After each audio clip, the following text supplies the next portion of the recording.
You are lying beneath an ancient sky, no city lights, no noise, only stars above and waves below. The year could be 700 AD, or maybe 900. In truth, no one quite agrees. But what is certain is this. A group of humans in finely carved wooden canoes are charting the Pacific Ocean with nothing but the sky, the waves, and their memory. And they are not lost. The navigators of the Maori and their Polynesian ancestors did not use compasses or maps. They used stars. They used birds. They read the color of the sea. They felt the pull of the wind, the scent of seaweed, and the subtle differences in wave patterns that echoed across the horizon. And they did it all while sitting cross-legged in a canoe, skin often burned, mouths salty, but minds sharper than the edge of a shark's tooth. The stone builders before the sailors. Long before New Zealand's green shores were reached, the Polynesian world was an archipelago of whispers and wayfinding. One of the earliest markers of their migration was not a sail, it was a stone. Near many Polynesian coastal settlements, you will find star compasses carved into rock or laid out on the sand with shells, stones, or coral. These weren't ceremonial art pieces. They were tools. Quiet, unmoving, but essential.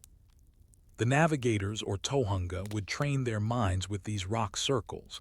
Each spoke of the circle pointed to a star. Not just one, but a cluster of stars that rose and set along a shared azimuth. They didn't say north or south. They said Hawaii lies beneath the star cluster Matariki. They said sail until you see the shadow of Altair. And they remembered, because memory was everything. In Maori oral tradition, the knowledge of navigation was not just passed on, it was memorized with precision. Entire star maps, ocean swells, migratory patterns of seabirds, cloud formations, and distances between islands were stored not in books, but in songs, chants, and ritual. The most experienced navigators could name hundreds of stars and their corresponding direction, knowing when they would rise or fall with the seasons. They remembered not just facts, but the feel of the ocean.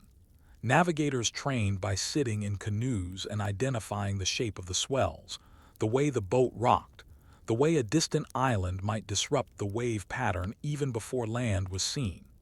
They could tell if they were near a reef simply from the change in reflection of the starlight on the water's surface. The canoes that were homes.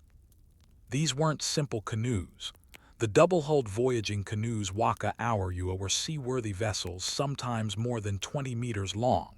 Twin hulls gave them balance, sails gave them speed. They could carry people, plants, animals, tools, everything needed to start life anew.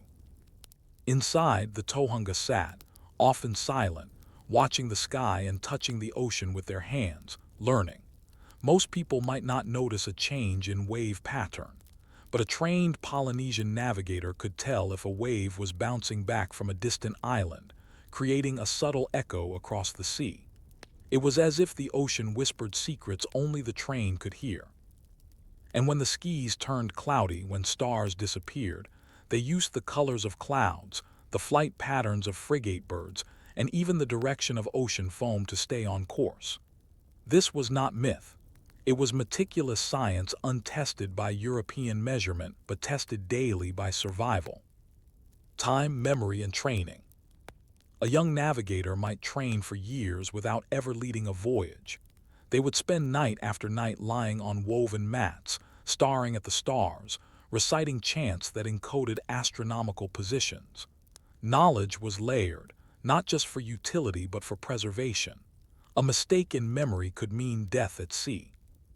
Some navigators passed on multi-generational memory map stories that told how one ancestor had drifted slightly too far south and saw a snowy peak in the distance.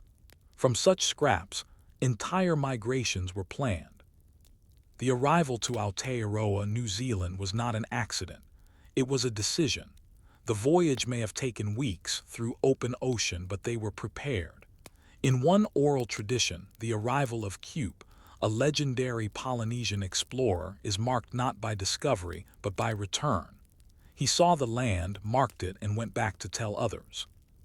Navigation through sky and skin. It's tempting to see these voyages as feats of daring exploration, But to the Tohunga, they were rituals, repetitions, responsibilities. They had to leave. Islands in Polynesia had limited space and resources. They knew when a population had grown too large. They looked to the stars not for adventure but for sustainability. They traveled not because they were lost, but because they were called by necessity. The open ocean was not feared. It was read, like a scroll written in clouds and currents. Their world was not limited by land, it was expanded by it. They saw the ocean not as a barrier, but as a series of pathways known only to those who listened. And listen they did. In the dead of night, with the canoe creaking, the Tohunga would sit upright and gaze at the heavens, sometimes whispering the names of stars. They would dip fingers into water, feel its temperature, its texture. They would observe the moon's reflection, the angle of shadow. All of it mattered. An open horizon. You may be lying in bed now, trying to sleep. Perhaps the room is dark still. You might even imagine the stars above you, cold and brilliant. But somewhere, centuries ago, someone was lying flat on the plank of a canoe, rocking gently with the waves, doing the very same. The question is, how did they know where to go before even leaving shore? What calculations silent, memorized, forgotten guided them to sail across 2,500 miles of ocean with no map, no medal, and no margin for error? What happens next is not just a voyage, but an expansion of a people, a culture, and a memory carried across generations of wind and wave. Imagine a map with no ink, no parchment, no edges, a map that floats beneath your canoe, shifts with the sun, and moves to the beat of celestial rhythms.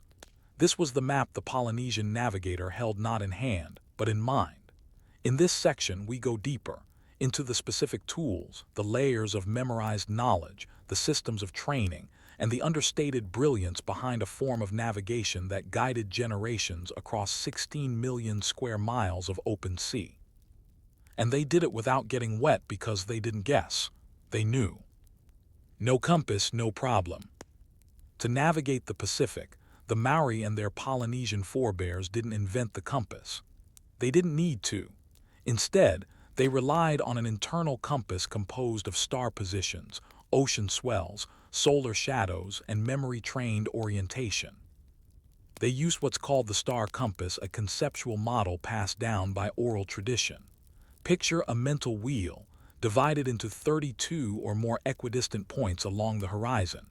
Each point corresponded to a rising or setting star or constellation, which marked specific directions.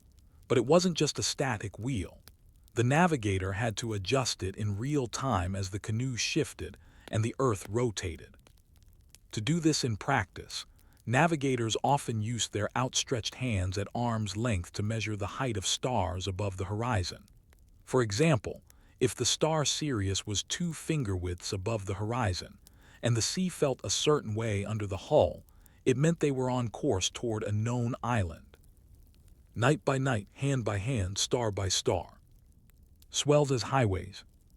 Even more enigmatic was their use of ocean swells, not wave swells. These are long, regular movements of water that travel across entire ocean basins, generated by distant weather systems. They don't disappear, even if the wind changes. Navigators learned to identify the direction, size, and rhythm of multiple overlapping swells. A master navigator could distinguish up to 5 separate swell directions at once, like someone hearing 5 musical rhythms layered on top of each other, and knowing which song each came from. To train for this, apprentice navigators would lie inside a canoe in harbor and close their eyes. The instructor would rock the canoe gently from different angles, sometimes shifting the weight by a finger's width. The students had to describe what direction the swell came from and what it meant. Did the wave reflect off a reef? Was it curving around an unseen island? Was it bending because of a distant atoll? And when they were at sea, they combined this with stars. When the sky was overcast or fog obscured the horizon, they navigated by feel. They could sense if they had drifted a few degrees off course by the change in rhythm under the canoe. For a voyage spanning 2,000 miles, a deviation of even 1 degree could mean missing an island by hundreds of kilometers. There was no GPS recalculating. There was only course correction through knowledge, environmental signs, and layered awareness. In the quiet, where only the sea speaks, Polynesian navigators also watched the flight patterns of birds, particularly frigate birds and terns. These birds don't land on water, so their morning flight indicates direction to nearby land, and their evening return gives a sense of distance. Navigators could track bird flight height, speed, and direction, using them as living signposts. They also tracked clouds. Yes, clouds. Certain types of clouds tend to form over islands due to heat and moisture rising from land masses. The presence of T. Lapa, a mysterious kind of undersea light that shoots like lightning toward islands, was also noted by many navigators. Modern science has only begun to explore this, but it may relate to wave refraction or even electrical discharges. All of this birds, clouds, swells, T. Lapa was stored in memory as part of an integrated system of awareness. Nothing was considered in isolation. Like reading a language, each element was a letter in a much larger sentence. Learning without writing. To understand how this was passed down, you must imagine a world where there is no paper, no pen, no whiteboard. A world where the only way to pass on precise information was by story and song. Knowledge was encoded in chants called karakia in Maori, where the rhythm and repetition helped preserve accuracy. One chant might describe how to leave the Marquesas in late spring, using the star canopus as a guide, turning when a certain swell hits the canoe's left side, and watching for the sun's movement on the third day. It sounds poetic, but to the navigator it was a literal instruction manual. A misremembered chant wasn't just embarrassing, it could mean death. As a result, navigation was often hereditary. Families guarded their chants. Apprentices underwent years of observation and testing before being trusted to memorize key chants or be told certain knowledge. Like a guild with locked doors, this wasn't elitism, it was preservation. Because too much knowledge in too many mouths could lead to dilution. Dilution, in navigation, is disaster. The myth of accidental discovery. For centuries, Western scholars believed that Polynesia was settled by accident by people blown off course. It wasn't until the latter half of the 20th century that this myth was truly challenged. In the 1970s, Mau Piailug, a navigator from Satawal in Micronesia, played a key role in reviving Polynesian navigation. He had been trained from the age of 5 in traditional wayfinding, and in 1976 he captained the Hokulea, a replica of a double-hulled canoe from Hawaii to Tahiti without instruments. Western scientists and navigators were stunned.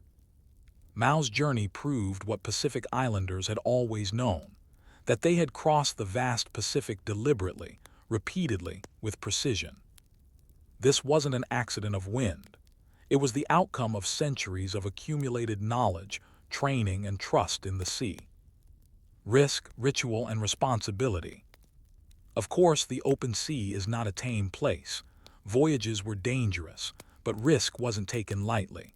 Before departure, there were often rituals and offerings not just to appease the gods, but to prepare the crew mentally. The Tohunga were often also spiritual leaders. Their presence signified not only direction but protection. The canoe itself was sacred. Trees were selected carefully, with ceremonies performed before felling them.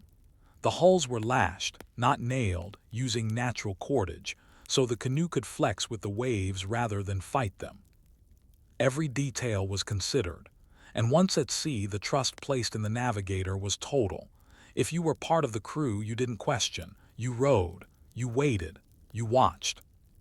And you believed that the stars above would match the chant in your mind. A sea of silence.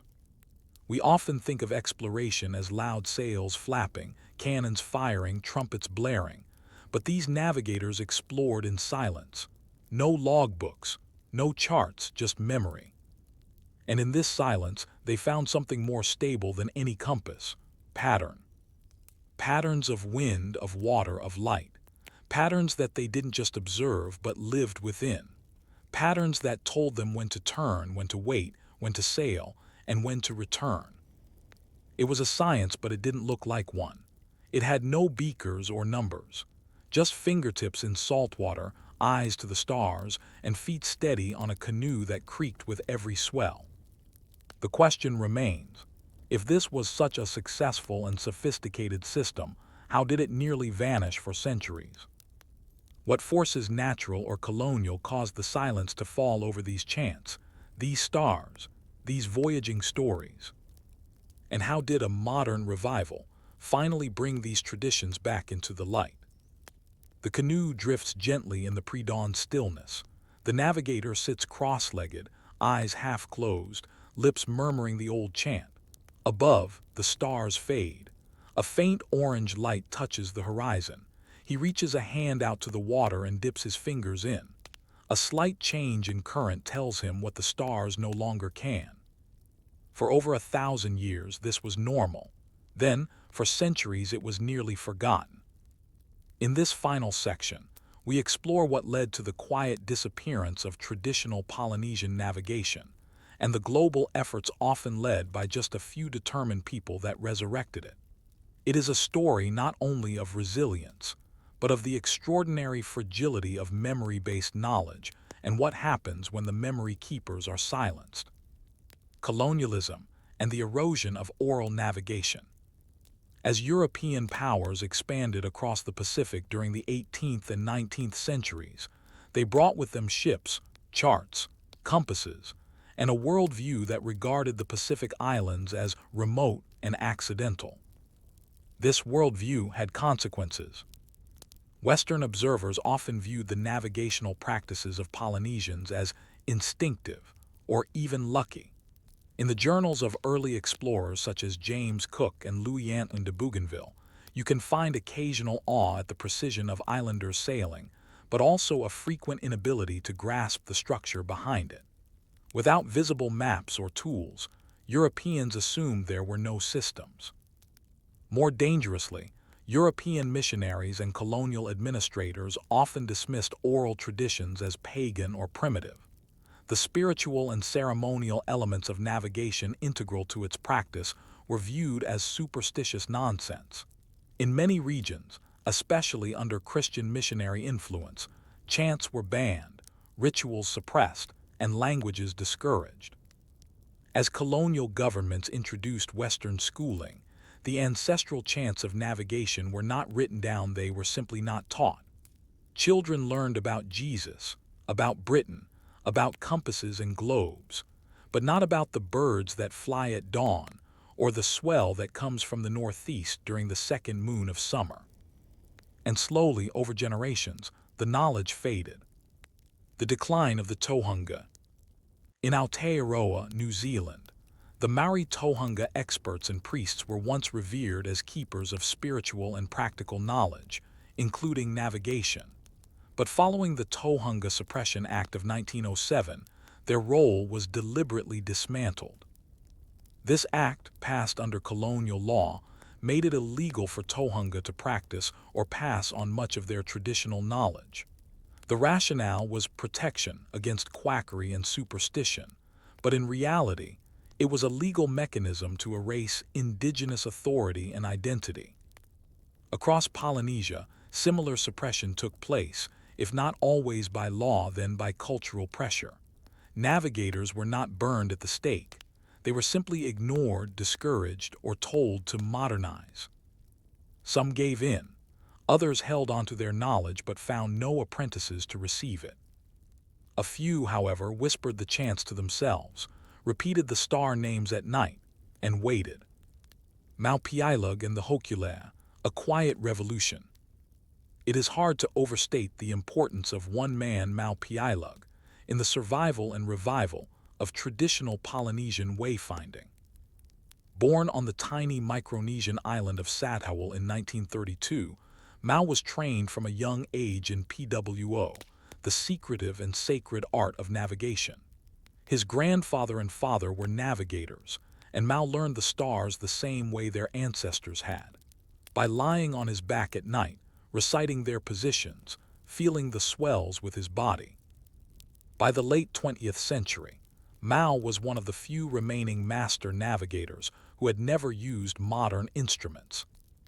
In 1973, a group of Hawaiian scholars and cultural leaders concerned that Hawaiians had lost the knowledge of their seafaring ancestors approached Mao with a bold request. Would he help them build and sail a traditional canoe from Hawaii to Tahiti, using only the methods of old? Mao agreed, not for fame, not for money, but because, as he put it later, if I don't teach you, then all of our knowledge will die. The voyage of the Hokule. The canoe was named Hokule, Star of Gladness, after a guiding star in the Hawaiian sky. In 1976, Mao captained the voyage, leading a crew over 2,500 miles of open ocean without a compass, map, sextant, or GPS. He guided them by star, swell, sun, and instinct. The journey took just over a month. The world watched and was stunned. Western scientists couldn't believe it. Polynesian elders wept. For many Pacific Islanders, it was the first time in generations they had seen someone prove, with wind and water, that their ancestors had not drifted but sailed, deliberately and expertly. It wasn't just a voyage, it was a cultural reawakening. A revival spreads across the Pacific. The Hokule's voyage inspired a revival across the Pacific. In Hawaii, schools began to teach traditional navigation again. In Aotearoa, Maori seafarers worked to reclaim canoe building and wayfinding traditions. In Tahiti, Samoa, Tonga, and the Cook Islands, interest surged in reconstructing traditional knowledge. The Polynesian Voyaging Society began training new generations in non-instrument navigation.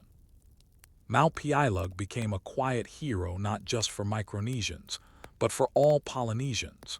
Before his death in 2010, he initiated dozens into the PWO tradition, ensuring the knowledge would not die with him. Today, Polynesian navigation is being taught not in Western textbooks, but in the stars above and the swells below. Chants once whispered are now sung openly. Canoes once lost are now launched with pride. The science of ancient skill. In recent years, researchers and oceanographers have studied Polynesian navigation with more seriousness. They've confirmed many of the practices once dismissed as myth. Tilapa, the undersea lightning-like light seen near islands, has been detected with underwater sensors. Wave refraction patterns, measurable by instruments, confirm that islands do indeed create detectable disruptions hundreds of kilometers away. The predictability of bird migrations aligns with ancient chants. And satellite data shows that long-distance voyages matching oral histories were entirely feasible using ancient methods. In short, the ancestors knew what they were doing. They weren't guessing, they were remembering. A final reflection. So now we return to the present. A modern canoe sails under the stars with a navigator sitting quietly at its center. No screens, no radar, just memory and movement and night sky. You, listening now, may live in a world where everything is mapped and named and posted online. But for thousands of years, vast distances were crossed with nothing but the human mind and the sky. No matter how advanced we become, this remains extraordinary. Not because it was flashy, but because it worked. Not because it was magical, but because it was learned, repeated, preserved, and nearly forgotten. The story of the Maori and their star-reading ancestors reminds us that history is not just about empires and wars. Sometimes it's about silence. Sometimes it's about a man dipping his fingers into the sea and feeling the future in the current. What other histories, quiet, unrecorded, resilient, have we nearly lost? And which will we choose to remember? It begins not with a bang, but with a buoy. Not with soldiers, but with men in sweaters hauling nets in icy silence. The sea is cold, the politics colder. The so-called Cod Wars were not really wars at all. There were no formal declarations, no trench digging, no medals. There were just boats, lines, fish, and some very upset Icelanders. And yet, this quiet conflict, waged between a tiny island nation and one of the most powerful naval empires in the world, reshaped the concept of economic territory, altered maritime law, and contributed indirectly to the eventual reshaping of NATO's diplomatic footing. It was all over codfish. The humble codfish. To understand how it came to this, you must first understand the cod. In the icy waters of the North Atlantic, cod has long been more than a fish. It has been a currency, a staple, a lifeline. For centuries, salted cod sustained sailors, fed empires, and supported economies. The fish itself is unremarkable pale, firm-fleshed, and mild in flavor, but its abundance, especially off the coast of Iceland, made it immensely valuable.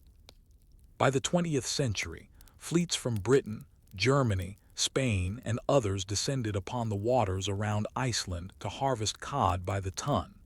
And they didn't just trawl near the coast, they often fished right up to the edges of Icelandic fjords. Iceland, newly independent after centuries under Denmark, had limited resources. It had geothermal energy, it had sheep, and it had cod. It could not afford to lose that fish. Fishing lines and sovereignty. After World War II, Iceland began to assert control over its waters. In 1952, it extended its exclusive fishing zone from 3 nautical miles to 4.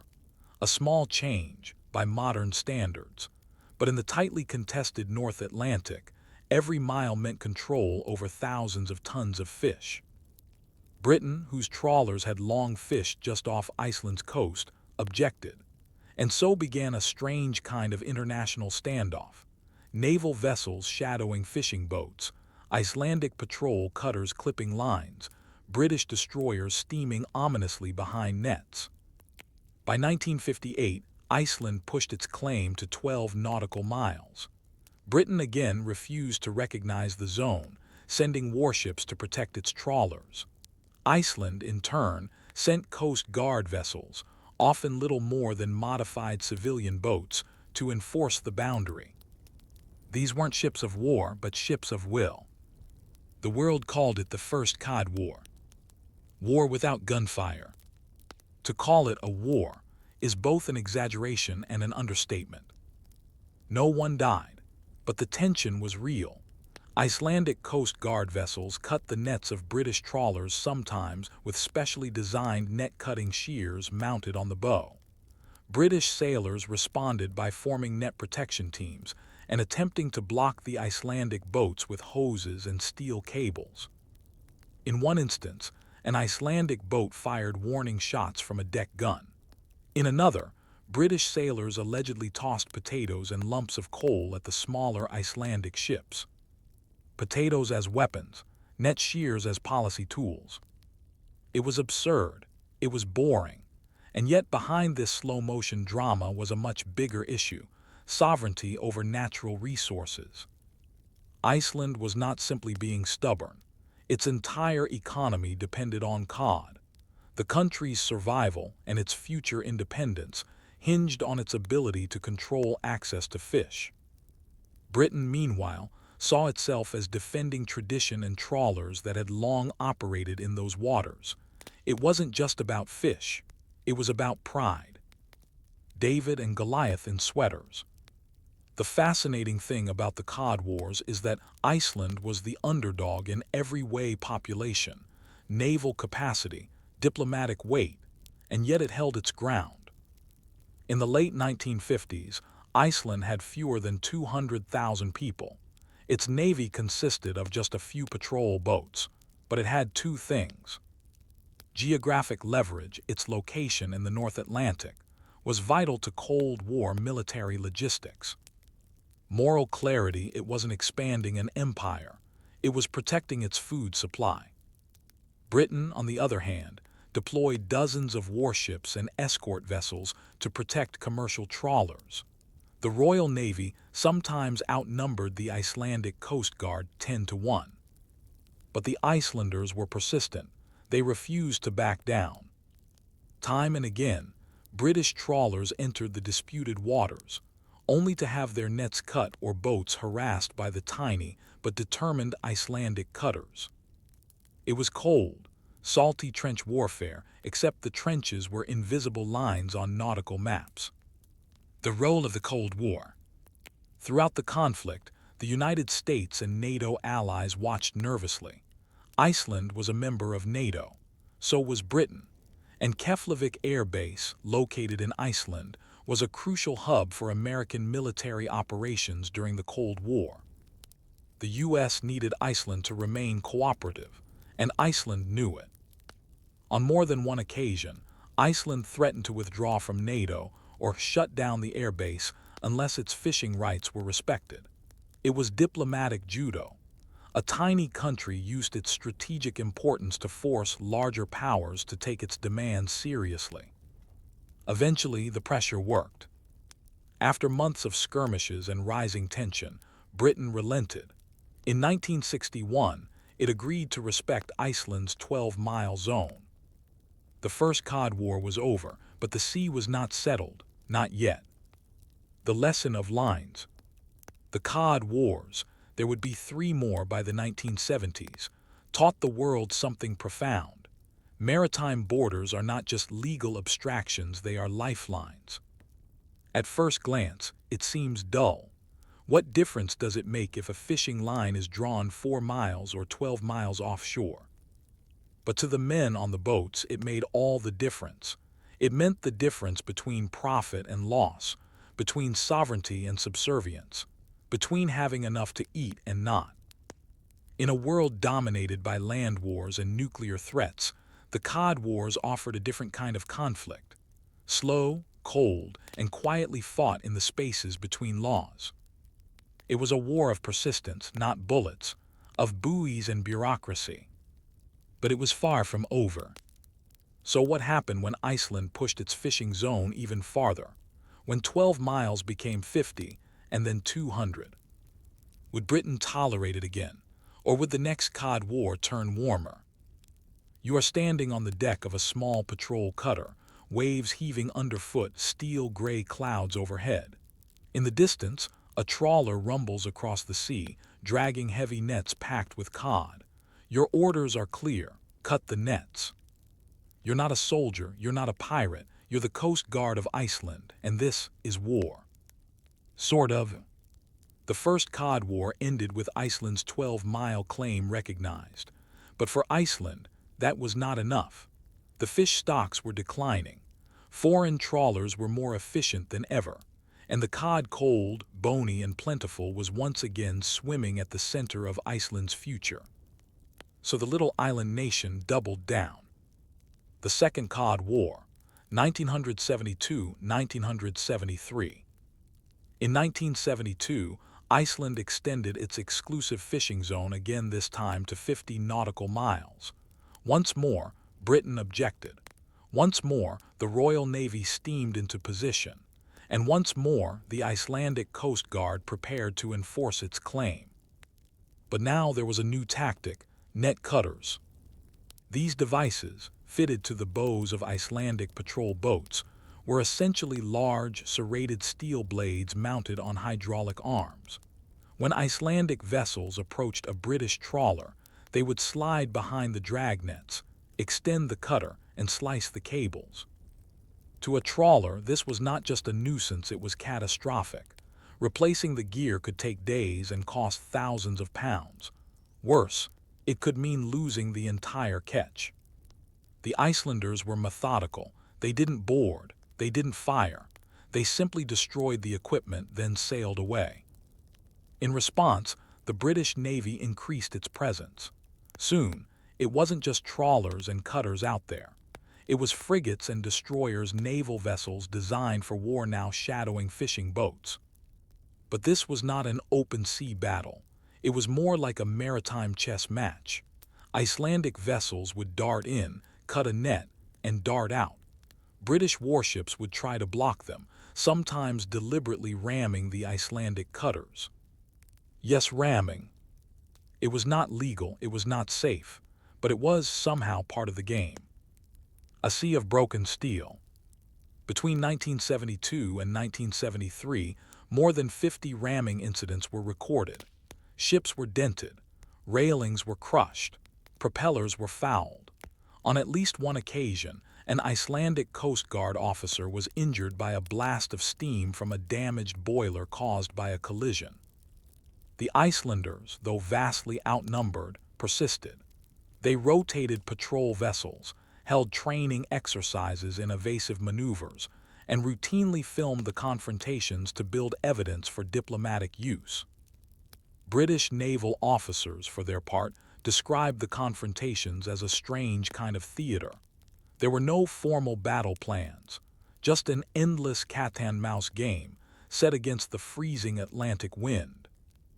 Imagine two ships, one built for Cold War conflict, the other retrofitted from civilian use, circling one another like wary wolves, each attempting to outmaneuver the other, each just on the edge of legality. This wasn't war, but it wasn't peace either. Fish, flags, and foreign policy. Why did this matter? Because in the Cold War world of the early 1970s, Iceland's geography was power. The US and NATO needed Iceland to host early warning radar systems, submarine tracking stations, and the critical Keflavik Air Base. Iceland's position between North America and Europe made it a linchpin in Cold War defense. And Iceland knew this. Repeatedly during the Second Cod War, Iceland threatened to withdraw from NATO, and each time it did, allies took notice. Quiet pressure mounted on Britain to compromise. Quiet support came from the United States, who had no codfish in the game, but plenty of strategic interests on the island.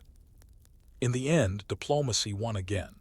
In late 1973, Britain backed down, recognizing the 50-mile limit. Iceland's cutters returned to port. The net cutters were holstered, but only briefly. The Third Cod War, 1975–1976. In 1975, Iceland did it again. This time, it wasn't 12 miles or 50. It was 200 nautical miles, a vast expansion that would eventually become the international standard for exclusive economic zones, EEZs. But at the time, it was a diplomatic shock. Britain once again objected. And once again, the sea became a quiet battlefield. This time, Iceland had upgraded its fleet, slightly adding better radar and communications to its patrol cutters. British naval presence was even stronger, with more sophisticated vessels and formal rules of engagement. But even so, the conflict took on an almost surreal tone. At sea, Icelandic and British captains recognized one another. They sometimes exchanged greetings, but then the games began again, cutting nets, blocking ships, strategic rammings. Over 100 confrontations occurred in less than a year. The stakes, however, were now global. The world watches. The Third Cod War attracted far more international attention than the earlier ones. Media outlets in Europe and North America ran features on the fish war in the North Sea. Naval strategists debated the ethics of using destroyers against civilian patrol boats. More importantly, United Nations committees began to explore the idea of formalizing maritime rights. Iceland's 200-mile claim, once radical, soon looked reasonable in light of emerging global consensus. And in 1982, the United Nations Convention on the Law of the Sea, UNCLOS, officially established the 200 nautical mile EEZ as a global standard. In other words, Iceland won, not just the conflict but the principle. The ocean's resources, once open to the strongest, were now governed by the nearest. The hidden cost. Victory, however, came at a price. Throughout the 1970s, relationships between Iceland and the UK were strained. Iceland withdrew diplomatic staff. Britain considered sanctions. NATO was caught in the middle. and fishermen on both sides suffered. For Icelandic patrol crews, the stress was constant. They sailed in rough seas, faced off against warships, and endured international scorn from tabloid press that often painted them as aggressors. For British trawlermen, the consequences were economic. Hundreds of boats were forced to abandon productive fishing grounds. Ports like Hull, Grimsby, and Fleetwood, once thriving, began to decline. Fishermen lost livelihoods. Entire communities saw their economic future collapse. The war may have been bloodless, but it was not without victims. An unusual outcome. In the end, Iceland, a tiny nation with almost no military, reshaped international maritime law through sheer persistence. It used diplomacy, geography, and strategic pressure to outmaneuver one of the most powerful naval countries in the world not once, but 3 times. Its success is often forgotten in the annals of conflict. There are no statues, no epic films, no reenactments. But the legacy remains. Today, the 200-mile EEZ is global law, protecting the coastal waters of developing nations and powerful countries alike. Iceland's example gave small nations a model for asserting sovereignty without war. So what happens to a nation that wins a war few remember? What becomes of the fishing towns left behind, and the quiet coast guards who changed the world with a set of cutters and a sturdy hull? There is no victory parade for Iceland's Coast Guard, no solemn memorials in Britain's harbors, just rusting trawlers, weather-worn piers, and a set of international maritime laws now so widely accepted that most forget the decades of tension it took to create them. But the Cod Wars mattered. They altered geopolitics without firing a single cannon. They set the foundation for how we now govern the sea, and they left behind quiet lessons in resilience, sovereignty, and the complicated cost of victory. This is the story of what happened after the net cutters were put away, and how the echoes of those boring little wars still shape our world today. Britain's northern ports, a slow fade. For generations, the port cities of Grimsby, Hull, and Fleetwood were engines of Britain's maritime economy. At their peak, British trawlers landed hundreds of thousands of tons of cod annually, most of it from Icelandic waters. But once Iceland's 200-mile limit was internationally recognized, that access was gone. The loss was immediate and painful. Trawlers designed for deep-sea fishing were now economically unviable. Crews were laid off. Fish processing plants closed. Pubs that had once overflowed with boisterous seafarers fell silent. By the 1980s, Hull, once home to the largest fishing fleet in the world, was a city looking for a new identity. Government relief programs were introduced, but the scale of the collapse was hard to contain. Many former trawlermen moved into factory work, trucking, or left the region altogether. Others simply retired early, bitter and bewildered. Ironically, the victory for Iceland meant defeat for thousands of British workers, a fact that remains a quiet sore spot even today.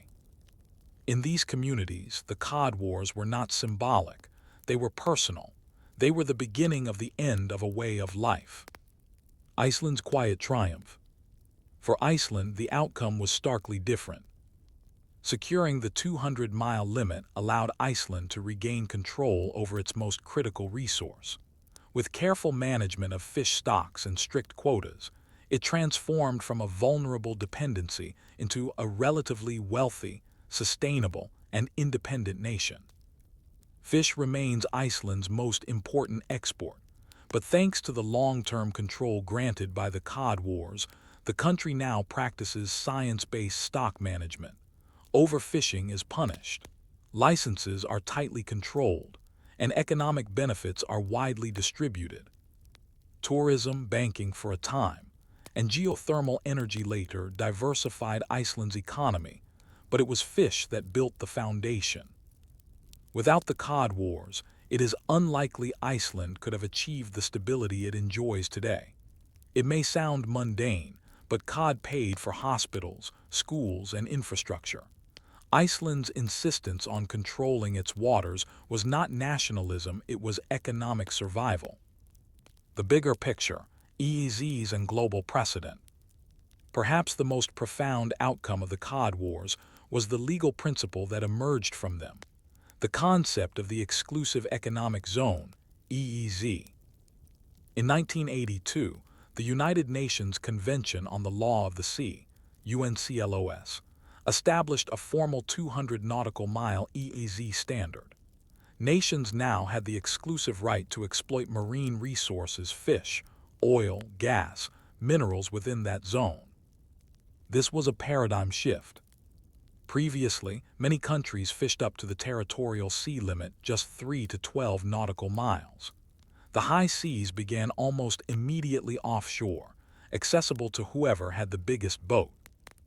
Now, with EEZs, coastal nations, especially those in the developing world, could legally defend their resources against foreign exploitation. Small island nations in the Pacific gained control over vast maritime territories. African coastal states could regulate foreign trawlers and oil drillers. Arctic and Antarctic claims became battlegrounds of science and sovereignty. All of it in part because Iceland had pushed the envelope and refused to yield. In retrospect, the Cod Wars were not really about fish. They were about the future of resource control on a planet where every inch of territory, land, or sea matters. The human story, what victory really means. But for all the geopolitical change, the Cod Wars are remembered by some for simpler reasons. Ask an Icelandic Coast Guard veteran, and they might recall the endless hours in rough seas, maneuvering against destroyers 5 times their size. They remember fear, resolve, and the cold, always the cold. Some still keep the net-cutting tools, rusted now, in garages or basements, not as weapons, but as symbols of a moment when a small nation stood its ground. In British fishing towns, memories are more bitter.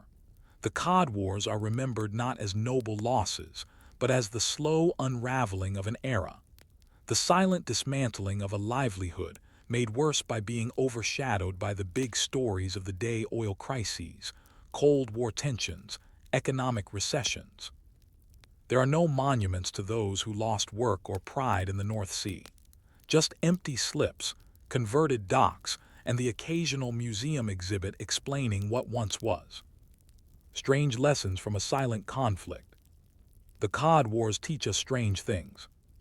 They show that sovereignty can be asserted without weapons. A nation's size does not determine its ability to shape law. Persistence backed by strategy can overcome brute force. Wars can happen slowly, with paperwork, patrol boats, and stern diplomacy. They also show that the cost of victory is not always borne by the victor. Iceland won the legal argument, the policy shift, and the long-term economic benefit, but many who fought that battle on both sides faded into obscurity. For some, it was just a job. For others, it was a turning point that changed their country's path forever. Forgotten but not gone. Today, most people don't know about the Cod Wars. They are not taught in school curricula. They aren't dramatized in film or popular literature. They have no Netflix series. But they live on in maritime law, in economic policy, and in the geopolitical boundaries of every coastal nation. They exist in the idea that fish, like land, is worth protecting, that a small country can stand against giants if it is persistent, strategic, and unshakably focused. They exist in the quiet of rusting docks and the silence of once crowded fish markets. They exist in every nation that now draws its 200-mile boundary with confidence. So what other forgotten fights, quiet, salty, procedural, have shaped our modern world just as much as cannon blasts or revolutions? Where else does history lie, boring and true, waiting to be remembered? The emperor never saw the wall. From his marble-clad villa in the warmth of Rome, Hadrian issued an order that would ripple to the coldest, wettest, most remote edges of his empire. In the year 122 AD, he directed his forces to build a wall across the width of northern Britannia from sea to sea. It was not a glorious act of conquest. It was a line, a stopping point, a signal that the Roman Empire, having reached its furthest expansion, would now consolidate, defend, and define itself. But for the thousands of men tasked with building it, Hadrian's wall was less about empire and more about mud, stone, rain, and long, wet nights without shelter. This is not the story of generals and strategy. This is the story of the ordinary Roman soldier, engineer, and laborer who built a wall at the end of the world stone by stone, shovel by shovel, in silence and discomfort. The edge of the empire. When Rome arrived in Britain in 43 AD, it did not expect such resistance. The southern part of the island was quickly absorbed. Roads, baths, temples, and villas appeared. But the farther north the legions marched, the more tenuous their hold became. The terrain changed. The people changed. In the north, tribes like the Brigantes and Caledonii resisted Roman rule fiercely. Guerrilla attacks, ambushes, and refusals to pay tribute made occupation costly. By the time Hadrian became emperor, he faced a decision: try to conquer the unconquerable, or draw a firm line and protect what Rome had. He chose the latter. Hadrian's wall, stretching over 70 miles, 117 kilometers, from the river Tyne to the Solway Firth, would be both a physical barrier and a psychological one. But first, it had to be built. The builders arrive.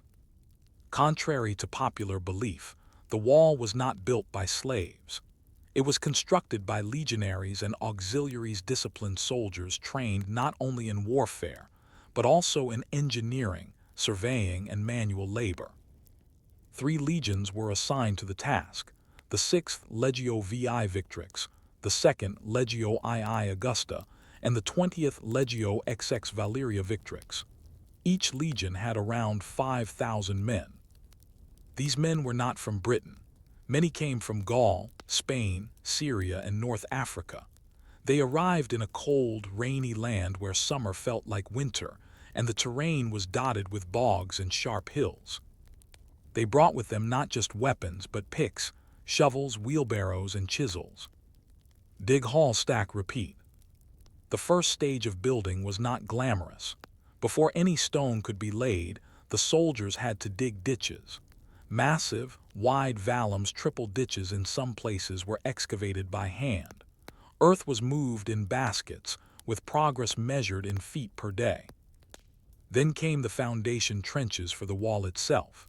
The original plan called for a wall 10 feet wide and 15 feet high, built of stone where possible, turf where not. The stone had to be quarried nearby. In many places, the soldiers built temporary encampments next to stone sources. They would spend weeks splitting rock with iron tools, then haul the blocks using oxen, carts, and brute strength to the wall site. Each stretch of wall was marked with inscription stone plaques identifying which legion or cohort built that segment. Some of these still survive, but most of the builders' names are lost. We know them only by their tools, their post holes, and the worn paths of their wheelbarrows. A life in tents and muck. Living conditions were miserable. The wall's builders lived in temporary camps, rows of leather tents surrounded by wooden palisades. Rain leaked through seams. Fires smoked. Food was simple: porridge, flatbread, dried beans, sometimes pork or pickled fish. There was no privacy, no comfort, just work, guard duty, and cold wind. And mud, always mud. Muddy boots, muddy tunics, muddy tools. Soldiers rotated between digging, hauling, and masonry, working under overseers who had learned their trade building roads and forts across the empire. When it rained, which was often, everything slowed but didn't stop. Schedules were kept, stones still had to be set, timber still had to be cut. Roman discipline, didn't allow for weather delays. Forts, mile castles, and turrets. Hadrian's Wall was not a single structure, it was a system. Every Roman mile, roughly 1,500 meters, a mile castle, a small fortified gatehouse, was built. Between mile castles, turrets were spaced at intervals for watch duty and signaling. Larger forts like Housesteads, Birdoswald, and Vindolanda were built at key points. These could house hundreds of soldiers, complete with barracks, granaries, and command buildings. Each structure had to be surveyed, measured, and built to Roman standards. Engineers used groma for right angles, chorobates for leveling, and plumb lines to ensure precision. The scale of planning was enormous but not centralized. Different legions worked on different sections. This led to some irregularities. For example, at some points, the wall width changes abruptly from 10 feet to 8 feet, likely because construction plans were adjusted midway to save time and materials. Even in Roman engineering, compromise was sometimes practical. The local view, Britons and the wall. To the native Britons, especially those north of the wall, the structure was both a threat and a curiosity. Many likely saw the wall as an imposing symbol of foreign control, but also a source of trade. Civilian settlements, or vici, sprang up near the forts. Locals sold goods to Roman soldiers: wool, meat, pottery, leatherwork. Some Britons likely worked alongside the Romans hauling stone, driving oxen, or repairing tools. Others resisted. Skirmishes and raids were common during and after construction. Tribes from the north sometimes attacked work parties or stole supplies.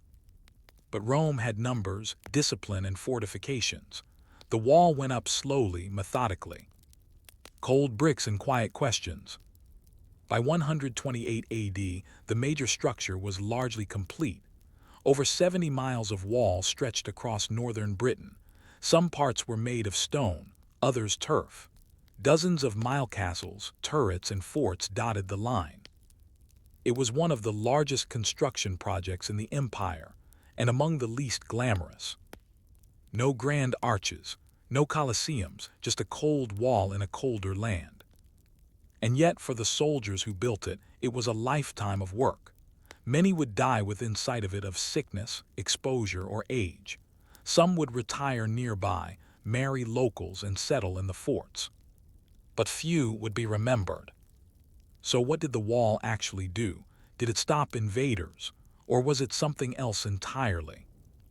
And what happened to the men who spent their best years building it, only to watch new threats rise from the north? The wall was built, that much is true. But it didn't end anything. It didn't stop every raid. It didn't keep out all threats. It didn't seal off the Roman Empire from the northern wilds like a stone curtain. What it did do quietly, consistently, was reshape life at the edge of empire. In this section, we focus not on emperors or battles, but on the people who lived with the wall.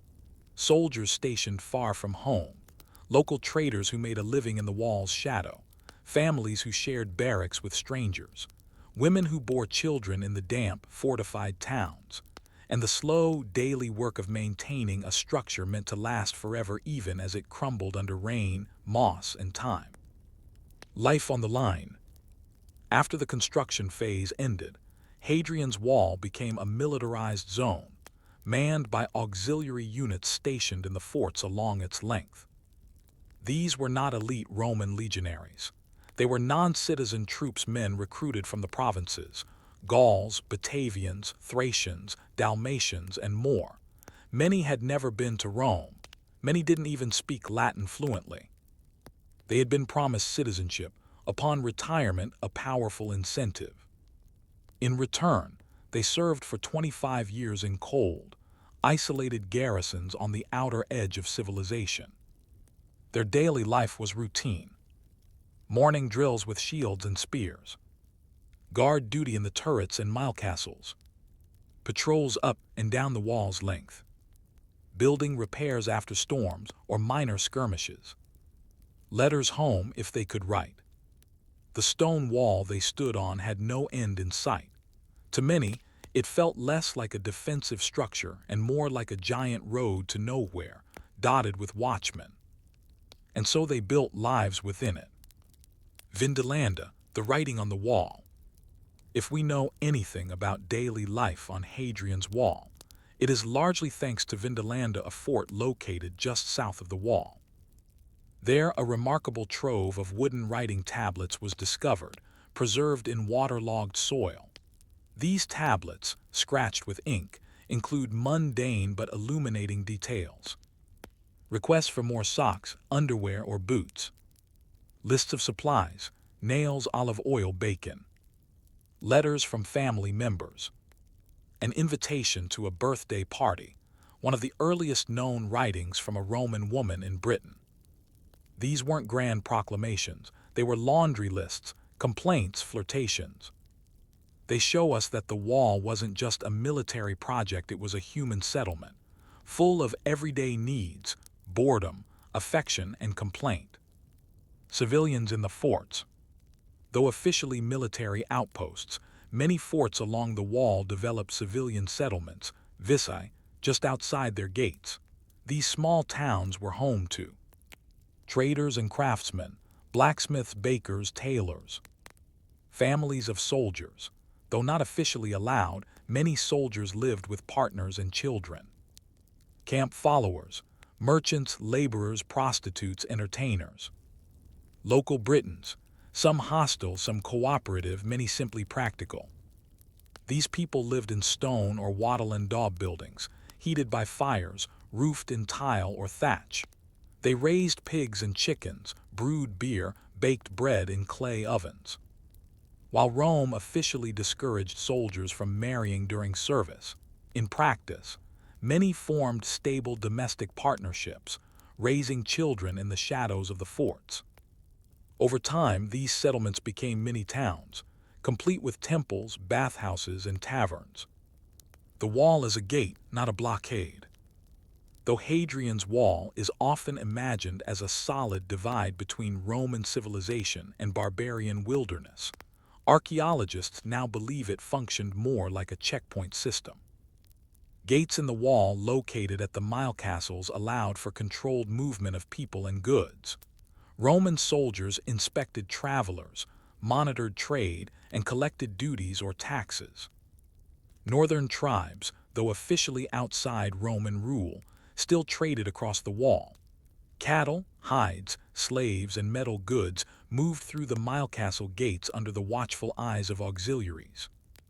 In this way, the wall was not just a defense, it was a tool of regulation, taxation, and surveillance. A line, yes, but a porous one. Weather, decay, and maintenance. Stone may be sturdy, but in northern Britain, nothing stays dry for long. Rain, frost, and wind wore down the mortar. Walls cracked, turrets sagged, ditches filled with silt. Even during peacetime, soldiers had to constantly repair the wall. This included clearing blocked drainage ditches, replacing loose coping stones, replastering interior walls, rebuilding gates damaged by weather or wear. For soldiers trained in engineering, this wasn't unusual. Roman legions were as much builders as warriors. But the work was unglamorous. Days spent digging in mud, nights spent drying boots over smoky fires, fingers blistered from stonework, sleep interrupted by rotating watches in the rain. Still the wall stood. Cultural blending and border identity. Over time, life along the wall created its own kind of culture, neither wholly Roman nor wholly Briton. Auxiliaries stationed on the wall often settled in the region after their discharge. They married local women, adopted local customs, but retained some Roman practices, clothing styles, coin use, Latin inscriptions.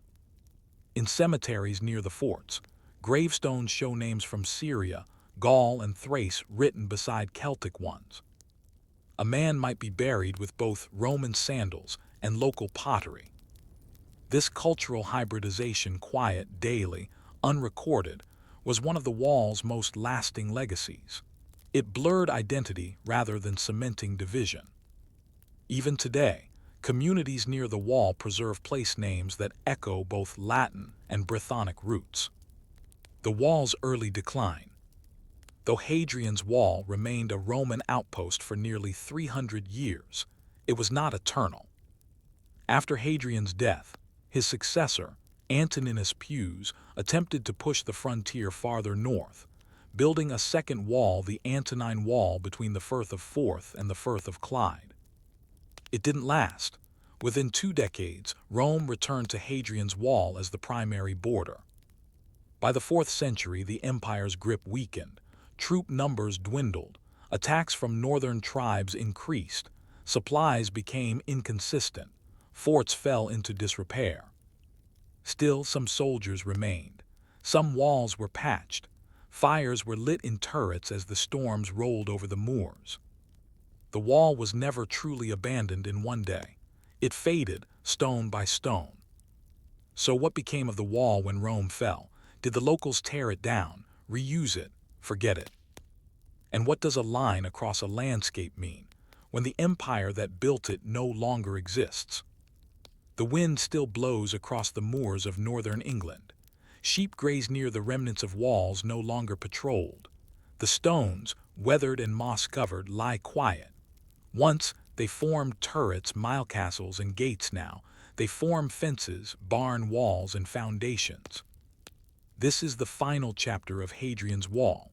Not the fall of a wall by force, but a slow unraveling by time, practicality, and shifting memory.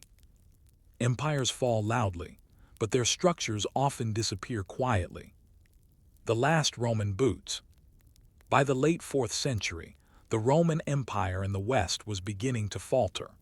Internal division, external threats, and shrinking revenues led to the gradual withdrawal of troops from frontier zones. In Britain, garrisons were thinned out. Reinforcements from the continent became rare. Supply chains, once dependable lines of grain, weapons, and wine, broke down. The soldiers still stationed along Hadrian's Wall were likely locals or retired auxiliaries. They might have worn Roman uniforms, but their loyalties were mixed. Some probably married into local tribes. Some likely saw themselves not as Romans but as border guardians, protecting their own patch of land from raiders. By around 410 AD, Roman Britain officially ended. The imperial administration ceased. The legions were recalled. Rome sent no more orders, no more taxes, and no more coin. The wall remained, but only in pieces. Stones for the taking. For centuries, the wall had been a carefully constructed frontier, organized, manned, and maintained. But as Roman power disappeared, so too did the organizational machinery that kept the wall standing. What remained was a rich source of building material. Farmers, monks, and villagers in the post-Roman period began to dismantle the wall not maliciously, but practically. Why quarry stone when you could carry it from the ruined fort down the hill? Stones from Hadrian's Wall were used to build churches, such as St. Paul in Jarrow, fortify manor houses and monasteries, construct farm buildings, boundary walls, and bridges. By the Middle Ages, many parts of the wall had vanished. In some places, nothing remained but mounds of earth, the collapsed ditches, and turrets barely distinguishable from the natural landscape. Local legends grew. Some believed the wall had been built by giants. Others thought it marked an ancient curse. The Roman origin was not always remembered. The scholars and the sheep. It wasn't until the 18th and 19th centuries that antiquarians began to study the wall seriously. Men like John Horsley and William Hutton walked its length, taking notes, sketching mile castles, and interviewing local farmers. They published accounts that reintroduced Hadrian's Wall to wider British consciousness.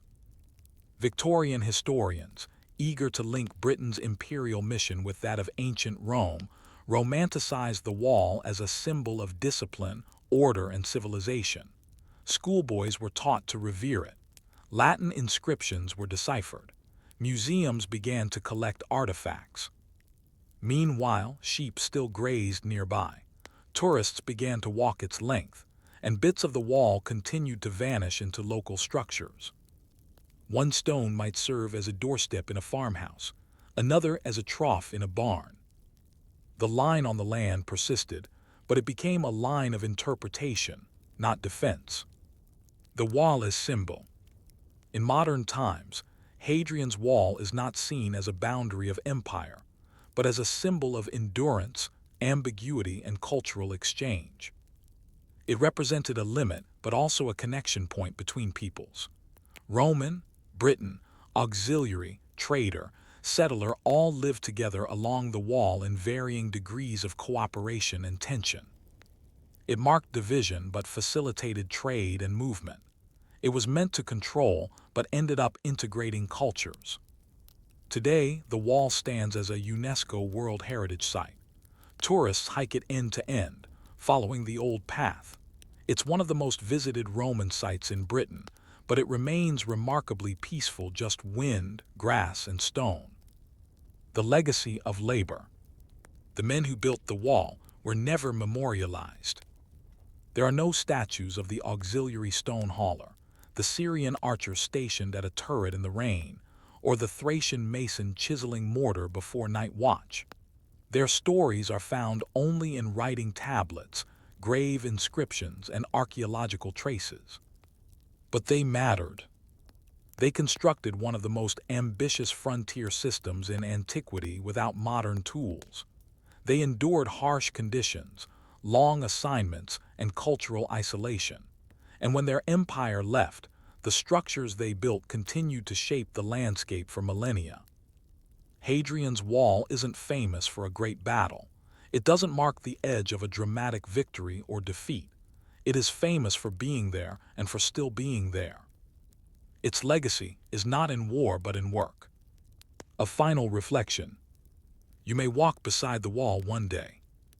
You may place your hand on a stone, carved and placed by someone long dead. That person may have cursed the weather, argued with a bunkmate, written a letter to a lost love, or worried about the next supply shipment. You will not know their name, but their work endures. Hadrian's Wall reminds us that borders are made by hands, not just by orders. That history is built slowly, layer by layer, often in silence.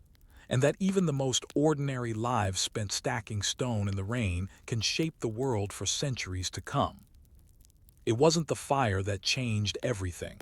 Fires were common in the 19th century. Wood buildings burned, chimneys collapsed, lamps tipped over.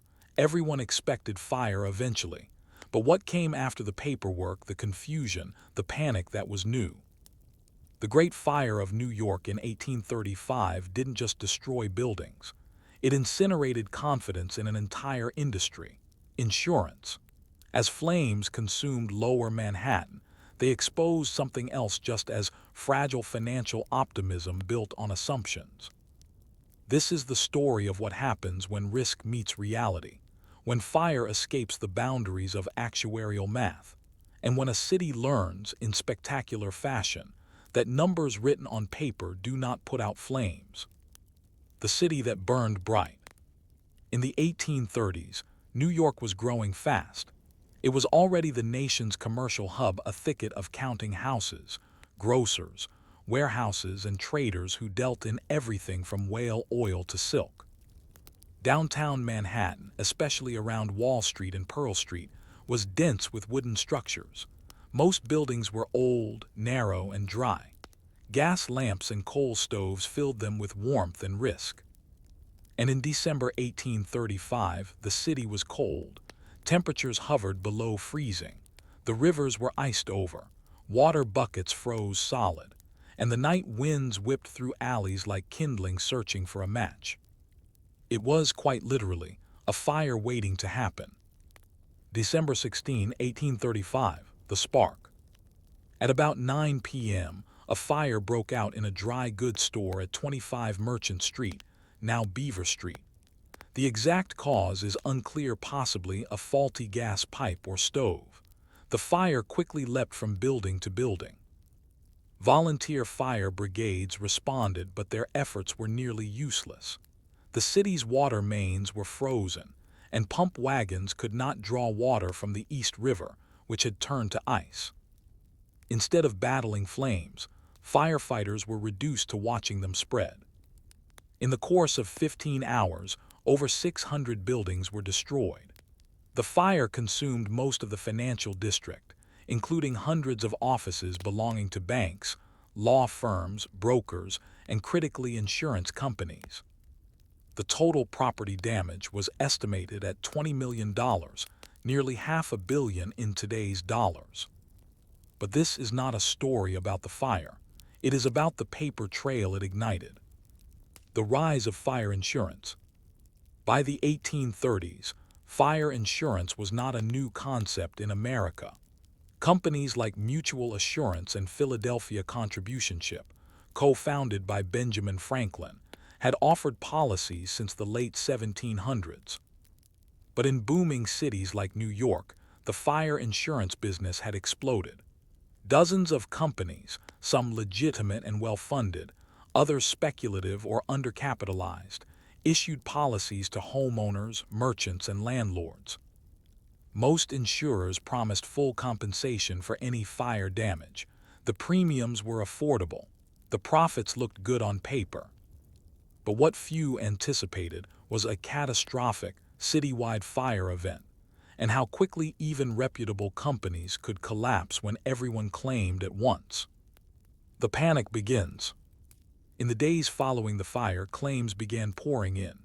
Warehouse owners, office landlords, small grocers all showed up with policies, asking for payouts. Some companies like the Globe Insurance Company were overwhelmed. They had insured dozens of adjacent buildings, and when those blocks burned, their exposure exceeded their entire capital base. Other firms like Mechanics Fire Insurance shut their doors entirely.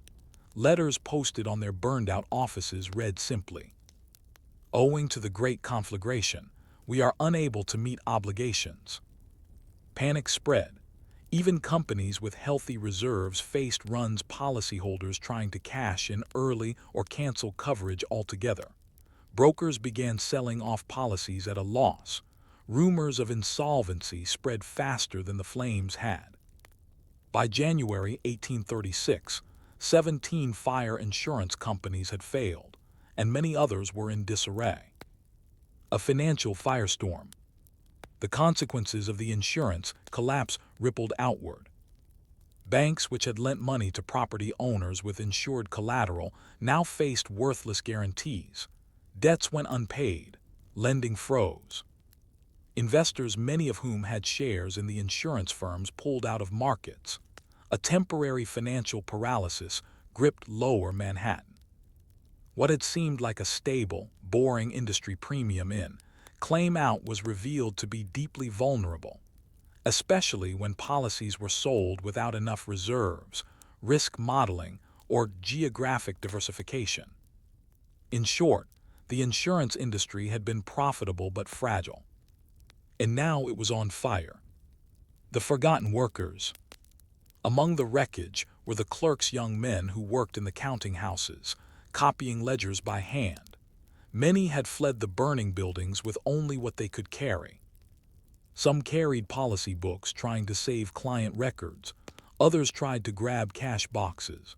A few perished in the fire, trapped in attics or basements. Their names were not recorded in marble, but their absence is noted in the employee rolls of companies that vanished. Fire, after all, doesn't discriminate.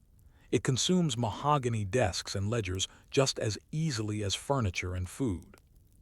Lessons ignored, then learned. In the aftermath, New York rebuilt quickly, ambitiously, and more cautiously. Several major shifts occurred in response. Building codes were updated. New regulations required brick and stone buildings in the financial district. Wooden construction was heavily restricted. Water infrastructure improved. In 1842, New York completed the Croton Aqueduct, ensuring a reliable water supply even in winter. Insurance industry reform. States began to require capital minimums for insurance firms. Licensing and oversight increased. Actuarial science, then in its infancy, gained urgency. Reinsurance emerged.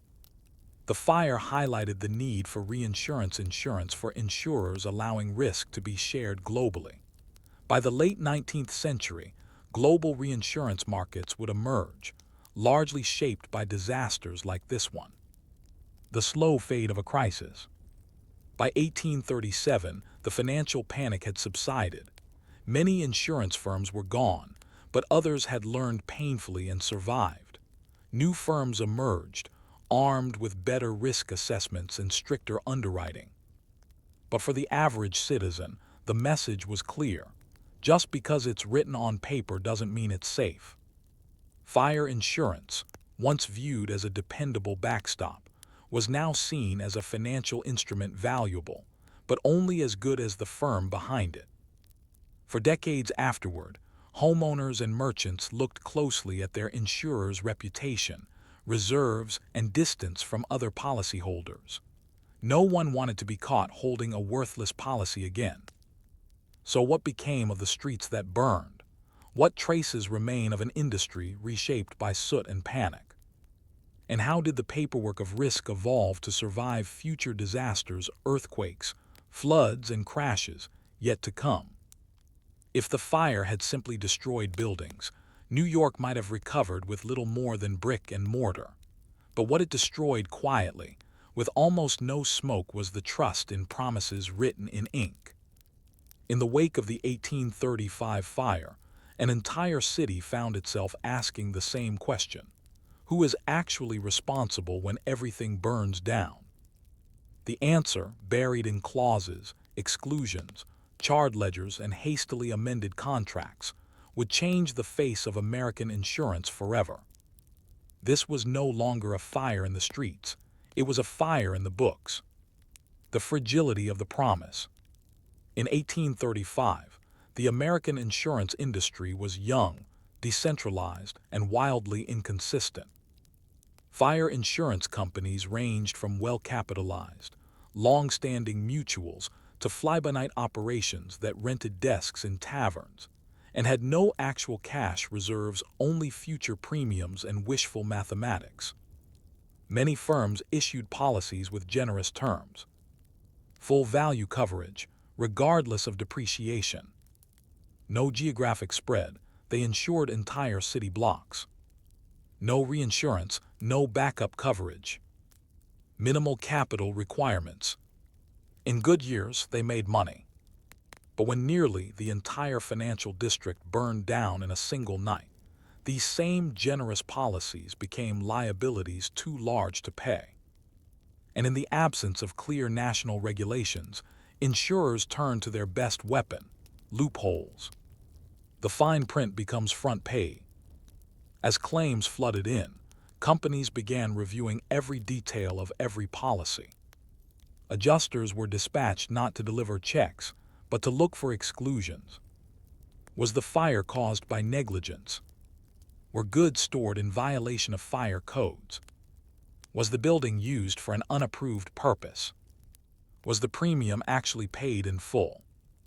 In some cases, companies denied claims based on technicalities as small as the wrong type of stove being used or clerical errors in the property description. Policyholders were stunned. Merchants who had paid premiums for years suddenly found themselves without compensation.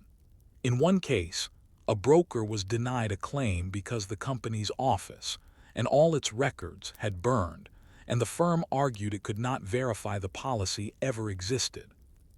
The fire had consumed not only assets, but proof of insurance. Legal chaos and reputation crises. Soon, New York civil courts were overwhelmed with lawsuits. Insured parties sued insurers. Insurers sued property owners. Brokers were caught in the middle. Judges struggled to interpret vague policy language. Juries made up of fellow merchants were often sympathetic to plaintiffs, but the legal structure offered few guarantees. At the heart of the issue was a fundamental mismatch. Insurers viewed policy as conditional risk-sharing agreements. Customers viewed them as ironclad guarantees. The result was a breakdown not just of financial capital, but of reputational capital. By early 1836, new insurance applications dropped sharply. Many citizens stopped paying premiums altogether, seeing the system as rigged. Some small towns and rural counties refused to allow insurers to operate unless they could prove cash reserves. Trust, once broken, takes longer to rebuild than bricks. An industry reacts slowly. Not all insurers folded. Some firms, particularly mutual insurance companies, absorbed the losses and paid out fully, even when it strained their reserves. Others arranged delayed settlements, promising to honor claims in installments over several years. This allowed them to survive, but with damaged reputations. Several key responses followed. 1. Capital reserve requirements. New York State passed early regulatory standards, requiring insurance companies to maintain a minimum amount of liquid capital to issue policies. It was not yet a national system, but it was a start. 2. The rise of reinsurance. The idea of reinsurance, where insurance companies insure themselves against catastrophic loss, began to spread. European firms, especially in Germany and Switzerland, developed models to absorb large-scale risk. By the 1850s, American firms started to participate, slowly creating a networked insurance ecosystem. 3. Central record keeping. One of the fire's surprising legacies was the birth of insurance ledgers and duplication systems. Companies began keeping off-site copies of policy records and financial books. Some used fireproof safes. Others copied records by hand and stored them in rural banks. The physical vulnerability of records had become a business risk. Enter the actuary. Another change, slower and quieter, came in the form of a new profession, the actuary. In the 1830s, actuarial science in the U.S. was almost non-existent. Insurers relied on gut instinct, past experience, and limited statistics. The fire revealed just how inadequate that was. In the wake of the panic, some firms began hiring mathematically trained analysts to calculate the real risk of large urban fires, estimate maximum potential exposure in one geographic area, determine appropriate premium levels to ensure solvency. Actuarial tables began to appear not just for mortality, as in life insurance, but for urban fire risk, construction materials, street layout, and climate variables. It was the beginning of risk-based pricing, an idea that would revolutionize not just insurance, but finance more broadly. The quiet heroes, fire underwriters. Lost in the noise of lawsuits and failures were a group of emerging specialists, fire underwriters. These were field agents who inspected buildings before insurance was issued. They assessed how close buildings were to one another, the presence of fire breaks or walls, the material used in roofing and flooring, whether tenants stored flammable goods. Their reports became central to whether coverage was offered and at what price. Over time, insurers formed underwriters associations, sharing data on fire losses and issuing guidelines to cities on how to reduce urban fire risk.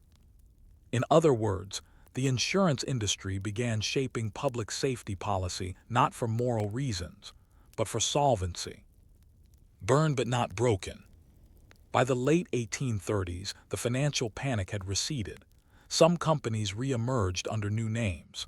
Others were absorbed. A few disappeared entirely, leaving only scorched letterheads in forgotten archives. But the lessons remained. Fire is not just physical, it is financial. Risk is not just probability, it is consequence multiplied by exposure. Trust is not rebuilt by numbers, but by consistent behavior after disaster. The fire of 1835 didn't kill the insurance industry, it matured it. In the decades that followed, insurance became more formalized. better regulated and more science-driven.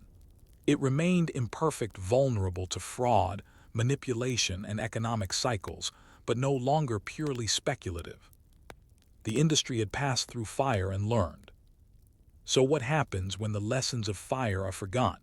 When paperwork grows faster than risk models?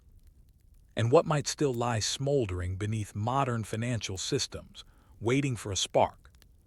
When smoke finally cleared from Lower Manhattan, the story could have ended with insurance companies folding, lawsuits stacking, and the city beginning to rebuild. But that's not how this story ends. Because the Great Fire of 1835 didn't just test New York's physical infrastructure or its insurance firms, it tested America's understanding of risk. It revealed the hidden mechanics of urban survival, how buildings, banks, and backroom contracts were entangled in ways no one fully grasped until it all caught fire. This last chapter looks at how the legacy of one fire spread far beyond the ruins it left behind, touching urban planning, federal regulation, and even how modern society thinks about shared catastrophe. Insurance as infrastructure. After 1835, fire insurance was no longer considered a private agreement between a company and a client. It became understood, albeit slowly, as a form of public infrastructure. Here why. A failed insurance company could ripple through entire economies. City governments relied on insured properties to generate tax revenue. Banks used insured assets to back loans. Investors demanded coverage before committing capital. In other words, insurance was no longer optional, it was foundational. Firms, municipalities, and even households began to treat insurance as a critical buffer, not just against loss, but against collapse. As a result, cities like New York, Philadelphia, and Boston began to standardize insurance practices, using fire maps, risk zoning, and property registries to track insured areas. Insurers began to pool data to better understand and share exposure. It was the beginning of modern risk aggregation. Fire maps and the birth of data-driven cities. One of the more mundane but transformative responses to the 1835 fire was the creation of urban fire insurance maps. In the 1860s, a few decades later, companies like Sanborn Map Company began producing detailed, color-coded charts of American cities for underwriters. These maps noted building materials, wood, brick, stone; building use, residential, industrial, mixed; proximity to hydrants or fire stations; width of roads and alleys; roof types and elevation. But the impulse behind these maps began with the realization in 1835 that no one knew precisely what was at risk. The maps weren't made by governments. They were created by insurers who needed to calculate where fire might spread and how bad it might be. Without realizing it, these companies helped build the first data-based urban planning tools in American history. The legal ripple effect. The lawsuits that followed the fire created another legacy, legal precedent. For the first time, American courts had to weigh in on whether insurers were obligated to pay if the exact cause of a fire was unknown, what constituted negligence or misrepresentation in fire coverage, whether total destruction of an insurer's records voided their obligations, what counted as proof of insurance in the absence of physical documents. These rulings laid the groundwork for contract law in insurance, shaping everything from how policies were worded to how claims were processed. And while they didn't protect everyone in 1835, they would help protect millions in decades to come. Fireproofing and the urban landscape. In the years that followed, insurance companies, now smarter and more cautious, began rewarding safety. Property owners who installed fire doors, brick facades, metal roofing, or on-site water tanks received lower premiums. In time, this pressure helped reshape building standards and construction habits. The term fireproof became both a marketing tool and a requirement for insurers. Architects adapted, cities codified, and gradually fire resilience became a design priority. In this way, the 1835 fire led indirectly to taller buildings, stone and brick allowed more stories, firewalls and compartmentalized floor plans, early sprinkler systems in factories, fire escapes and reinforced stairwells. Again, it wasn't government mandates that started the shift, it was insurance requirements toward a national risk mindset. Though the 1835 fire was local, its lessons spread. In the following decades, America would face a string of other disasters. The Great Chicago Fire of 1871, the San Francisco earthquake and fire of 1906, the Galveston hurricane of 1900. Each time, the insurance industry played a critical role not just in response, but in prevention and preparedness. And each time, reforms followed. The idea that risk could be modeled, priced, and shared became central not only to insurance, but to banking, investing, and eventually even government disaster relief. By the early 20th century, insurance had evolved from a cottage industry into a global financial pillar. And it all began quietly, painfully, with an unexpected inferno and a box of melted policy records in lower Manhattan. Memory and the masonry. Walk the streets of today's financial district in New York, and you won't find many physical signs of the 1835 fire. The buildings are taller, the streets busier, the walls made of steel and stone. But if you know where to look, the memory lingers. Buildings dated 1836, 1840 mark the first wave of reconstruction. Plaques near Hanover Square recall the night of the Great Blaze. Fire hydrants and cisterns became permanent fixtures in planning. Insurers' offices, now housed in skyscrapers, still name-drop their 19th century predecessors in fine print. The fire is not forgotten, it's absorbed into the way cities work. It no longer smells like smoke, it looks like policy, planning, and precaution. A final reflection. Fires, like crises, don't ask permission. They arrive, they consume, and they test everything that's been quietly taken for granted. The Great Fire of 1835 tested the idea that paper promises could survive real-world catastrophe. And in its aftermath, America learned something profound. That resilience isn't just about bricks or water pressure, it's about systems that adapt, respond, and learn. Today's insurance industry, as complex and imperfect as it is, stands on the ashes of this forgotten panic. A lesson paid for not with headlines or heroics, but with paperwork, disputes, and charred ledger books. Not every moment in history is dramatic. Some are just quietly transformative. On a quiet Sunday morning in June of 1914, the city of Sarajevo stirred to life like any other. Market stalls opened, the narrow streets filled with the sounds of horses and early trams. In the small post office near the Latin Bridge, the morning mail was sorted slowly, methodically, without drama. The man in charge, a local administrator trained under the Austro-Hungarian civil service, adjusted his uniform, opened the telegraph ledger, and noted a handful of missed transmissions from the night before. A routing issue, perhaps. Nothing unusual. He did not know that one of those messages contained a warning, a vague but urgent notice about potential unrest, about threats to the Archduke, about a possible attempt on a life that very morning. The postmaster, however, followed his routine, and history did the rest.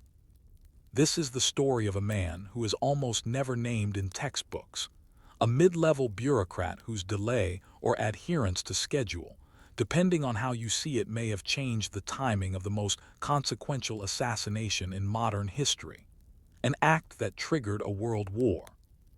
Not through ideology, but through paperwork. Sarajevo, 1914, a city in waiting. In 1914, Sarajevo was a city on edge, though its citizens would not have described it that way. Officially part of the Austro-Hungarian Empire since the annexation of Bosnia-Herzegovina in 1908, the city remained ethnically and politically divided. It was a city of crossroads and contradictions. Bosniak Muslims, Orthodox Serbs, and Catholic Croats lived in uneasy proximity. Austrian imperial architecture clashed with Ottoman alleyways. Bureaucratic order was overlaid on nationalist resentment. On paper it functioned well. Railways ran, courts convened, post offices processed mail on time. The empire's administrative hand was firm but stretched thin. When Archduke Franz Ferdinand, heir to the Austro-Hungarian throne, scheduled a tour of the region in June, it was meant to demonstrate strength and unity. Instead, it would become a showcase of fragmentation and the strange power of procedural delay. The man at the center of the ledger. The postmaster's name is rarely recorded, but his position is known. Chief of Telegraph Services, Sarajevo Post Office. A civil servant, likely middle-aged, trained in Vienna's rigid Austro-Hungarian bureaucracy. His job was neither political nor military. He managed schedules, logged telegrams, sorted regional messages, and oversaw the transmission of urgent communications through multiple language and code systems. His office was small, his staff even smaller, their tools. Morse telegraph machines. Carbon paper duplicates. Message forms with ruled columns for sender, recipient, time sent, and receipt confirmation. The office followed rules, not instincts. If a message came in outside working hours, it was queued for morning review, unless marked immediate. On the night of June 27, 1914, a telegram arrived. It came from Belgrade, passed through Zagreb, and was meant for Sarajevo's civil authorities and possibly its military outposts. The message warned, in veiled terms, that unfriendly elements might attempt violence during the Archduke's visit. But the telegram was not marked urgent, and it arrived after closing. So it waited.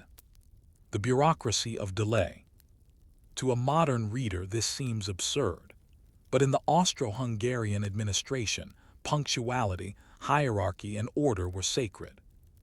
Postmasters were not trained to interpret the intent behind messages. They were trained to follow procedure. An unmarked telegram, no matter how ominous in tone, went into the standard overnight log. It was not opened, transcribed, and delivered until mid-morning on June 28. By then it was too late. The Archduke's motorcade had already begun its route through Sarajevo. The timing of tragedy. What happened next is well known. At 10 a.m., a failed assassination attempt occurred. One of the conspirators threw a grenade that missed the Archduke's car and injured others. Franz Ferdinand, shaken, insisted on visiting the wounded at the hospital. Just before 11:00 a.m., his driver took a wrong turn and stopped to reverse on a narrow street, directly in front of Gavrilo Princip, another conspirator who had just purchased a sandwich and was standing near a delicatessen. Princip stepped forward and fired 2 shots. Franz Ferdinand and his wife Sophie were both killed. The message arrives. According to archival accounts, the delayed telegram reached the appropriate civil office around 11:15 a.m., perhaps even later. By then, the news of the assassination had already begun spreading. The warning message, if heeded, might have changed the day's schedule. It might have shifted the Archduke's route. It might have led to increased security, or perhaps the parade would have been canceled entirely. But because the message was not marked urgent, and because the postmaster followed protocol, it was delayed. This was not sabotage. It was not conspiracy. It was bureaucracy. Echoes in the archives. Historians have debated the significance of the delay for decades. Some argue it was inconsequential that the conspirators would have found another opportunity. Others suggest that even a small alteration in the Archduke's timing or path could have disrupted the assassination plan. What is less debatable is that the message existed, that it arrived, and that it was not immediately acted upon. A small bureaucratic choice, governed by standardized procedure, became a node of contingency in world history. The postmaster's legacy. We do not know what the postmaster thought when he learned what had happened. Perhaps he blamed himself. Perhaps he defended his decision. More likely, he quietly filed the telegram, noted the receipt, and submitted his routine report. There is no record of disciplinary action, no interviews, no memoirs. Like so many civil servants before and after, his role in history was unintended. He did not pull a trigger. He did not make a policy. He simply processed a message just a bit too late. So what happens when history hinges not on violence or power, but on timing, formatting, and whether or not someone checked a box marked urgent? And how many more moments missed, misread, or misfiled lie hidden in the footnotes of great events? The assassin pulled the trigger, but long before that moment, other hands set the stage. One signed the official itinerary. Another typed up the route in triplicate. One folded a warning telegram and filed it in a drawer for later. Another double-checked the parade schedule, circling timing in blue ink. None of them intended violence. They were just doing their jobs. In this section, we zoom out to understand the broader machinery behind the Sarajevo assassination, not the conspirators, not the royal entourage, but the imperial bureaucracy that framed the day. Because history isn't only shaped by decisions made at the top, it's shaped by protocols carried out by clerks, secretaries, station masters, and yes, postmasters. Here, we follow the flow of information, confusion, and hesitation through the documents and desks of the Austro-Hungarian system, and how a single delay became one cog in a much larger broken machine. The Austro-Hungarian bureaucracy, a machine of many hands. To understand how a simple telegram could be delayed with such deadly consequence, we need to understand the bureaucracy that handled it. The Austro-Hungarian Empire was, by the early 20th century, a sprawling, multilingual collection of 15 official languages, over 50 ethnic groups, and a vast civil service required to administer it all. Each department, military, civil, telegraphic, and intelligence, had its own reporting channels, paper formats, and clearance codes. There was a military chain of command responsible for security, a civil administrative network responsible for city planning and transport, a telegraph network responsible for transmitting messages, a police intelligence unit tasked with monitoring subversive groups. And these often didn't communicate quickly or clearly across departments. The telegram's journey. Let's reconstruct what likely happened with the warning telegram, based on fragmentary historical evidence and reconstructed timelines. The message originates in Belgrade. A Serbian official or police informant receives intelligence about a threat against Franz Ferdinand during his Sarajevo visit. The message is forwarded. It passes through regional authorities, perhaps rewritten or reworded. The language is non-committal, cautioning about unrest or hostile actors, but lacking direct names or specific plots. The telegram is sent via telegraph office in Zagreb. By the time it reaches Sarajevo's main post office, it is late evening, possibly close to midnight on June 27. The message is logged as routine. Not marked urgent or immediate, it is placed in the next day dispatch for administrative routing. This is not unusual. In fact, it is the rule. The message is reviewed mid-morning. By the time it's opened, translated, and delivered to appropriate civil or military offices, the Archduke has already begun his motorcade. Each step took time. Each pause was justifiable by protocol. Why wasn't it marked urgent?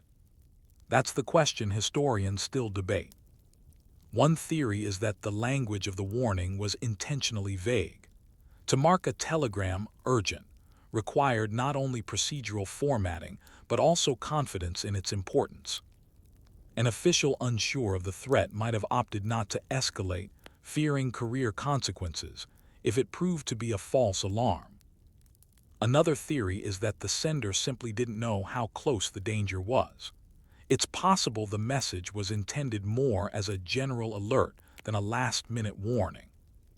Whatever the reason, the absence of that one word urgent relegated the message to a cue, not negligence, not conspiracy, just classification.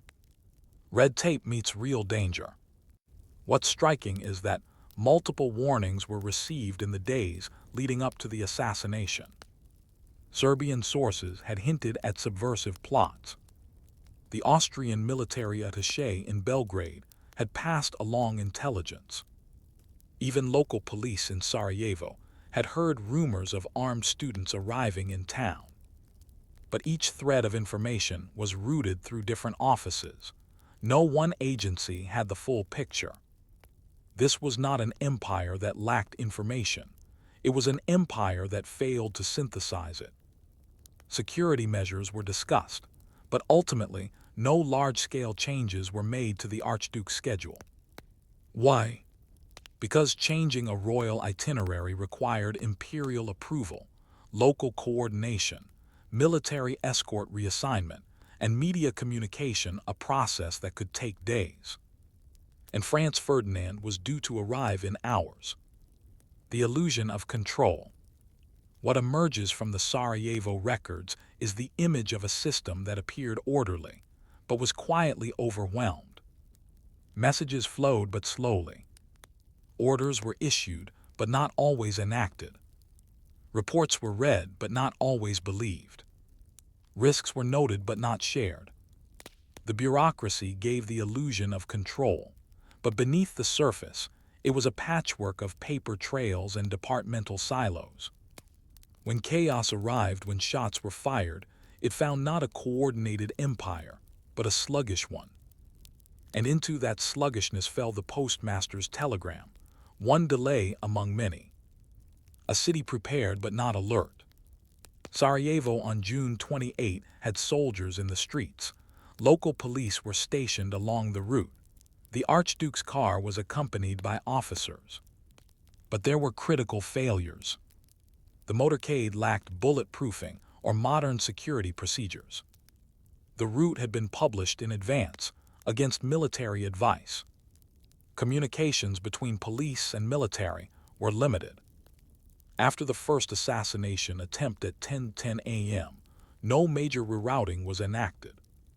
The atmosphere was simultaneously tense and indifferent, as if no one quite believed anything would happen. This attitude, a kind of institutional numbness, was typical of late-stage bureaucracies. Risks are noted, action is deferred, and history moves forward. The paperwork after the shots. After the assassination, the bureaucracy roared to life. Investigations were opened. Telegrams flew in all directions. Arrests were made. The postmaster's log was reviewed. But by then, the moment had passed. The news reached Vienna, then Berlin, then St. Petersburg. Within a month, the great powers of Europe were mobilizing. And no one remembered the message that arrived the night before, filed as routine, handled as ordinary. It was a warning, yes, but by the time it reached the right desk, it was a history lesson. So what does it mean that an entire world war may have turned, in part, on an unchecked box? That bureaucracy designed to create order can also create blindness. And how many such delays, waiting quietly in inboxes today, are poised to become tomorrow's defining moments? When a war begins, we search for grand gestures, clear declarations, and violent instigators. But often, the causes live elsewhere, in routine, in quiet oversight, in a memo misread or a warning misunderstood. By the end of June 1914, the warning telegram that lay briefly ignored in the Sarajevo post office had already become an artifact of what might have been. The shots fired that morning had ended 2 lives and set into motion the deaths of millions.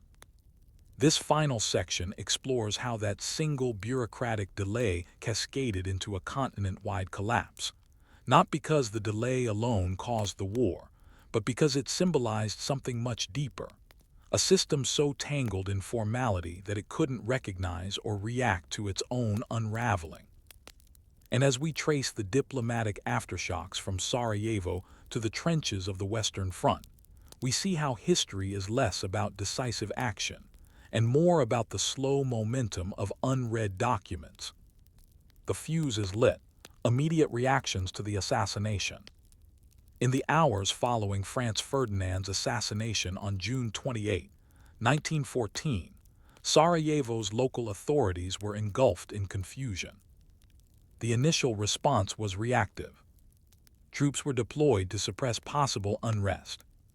Suspects were rounded up, many of them teenagers. The surviving documents suggest shock, but not surprise. Local police had, after all, received fragments of intelligence, but in the formal machinery of empire, suspicion alone wasn't enough. The threat hadn't conformed to procedure. It hadn't been clearly validated, and now it was too late. Within days, news spread through Vienna, where the court entered mourning.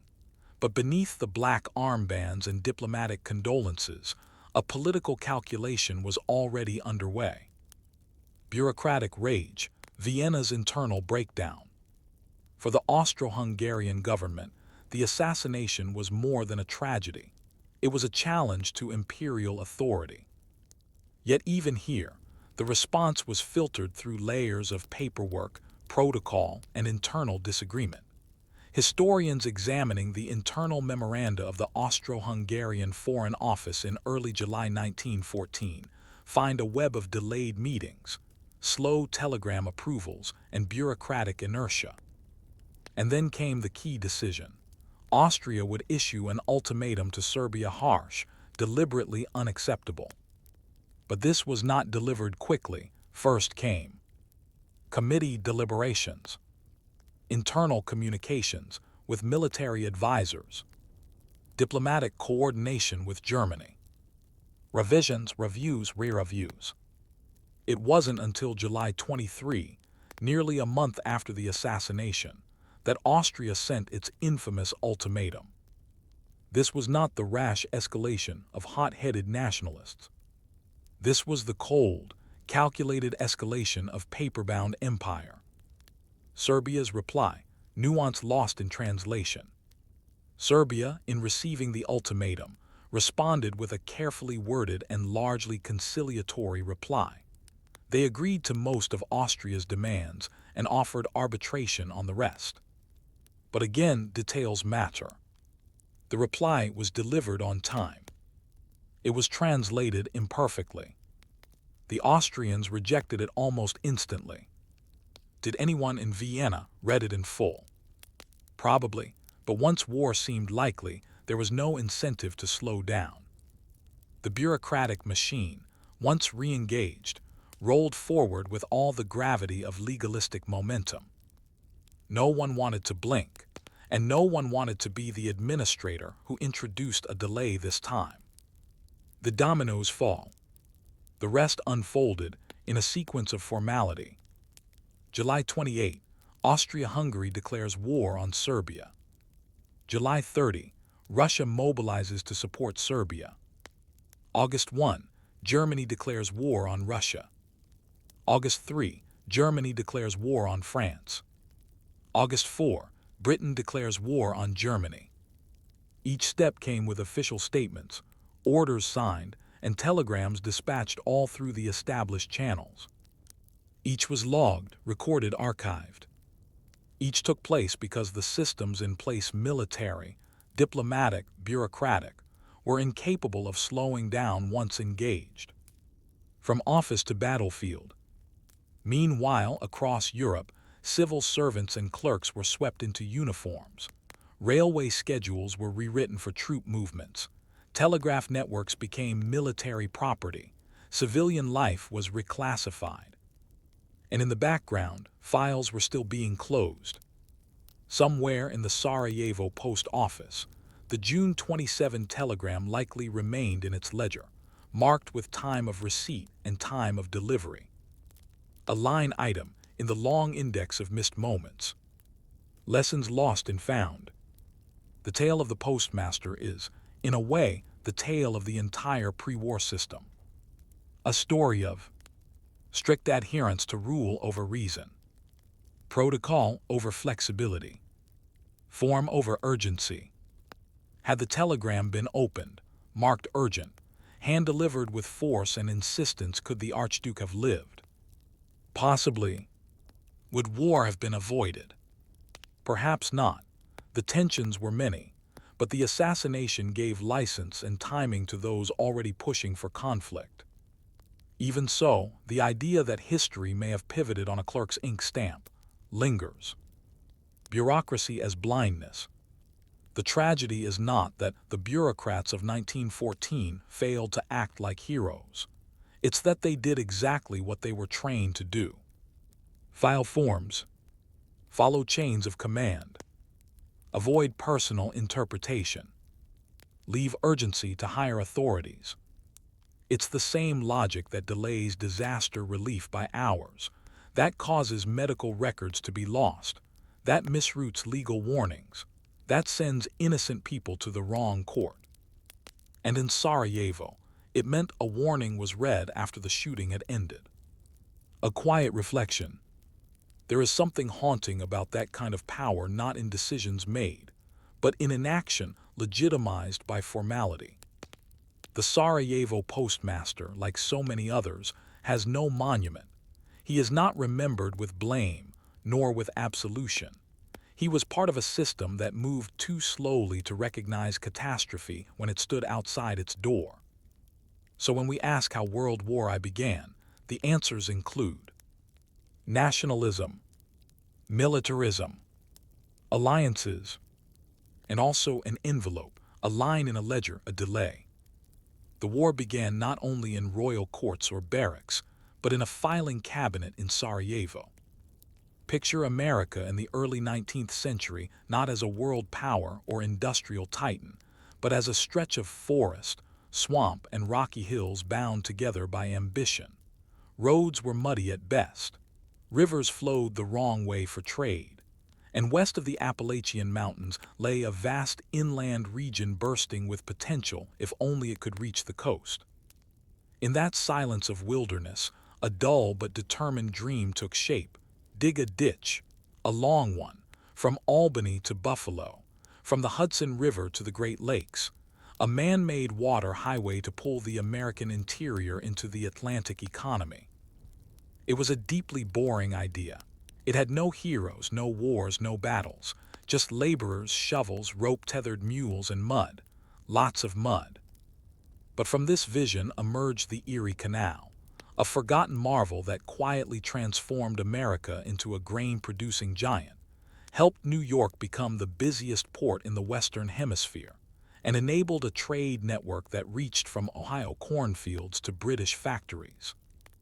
This is the story of how a ditch changed history not through drama, but through logistical persistence.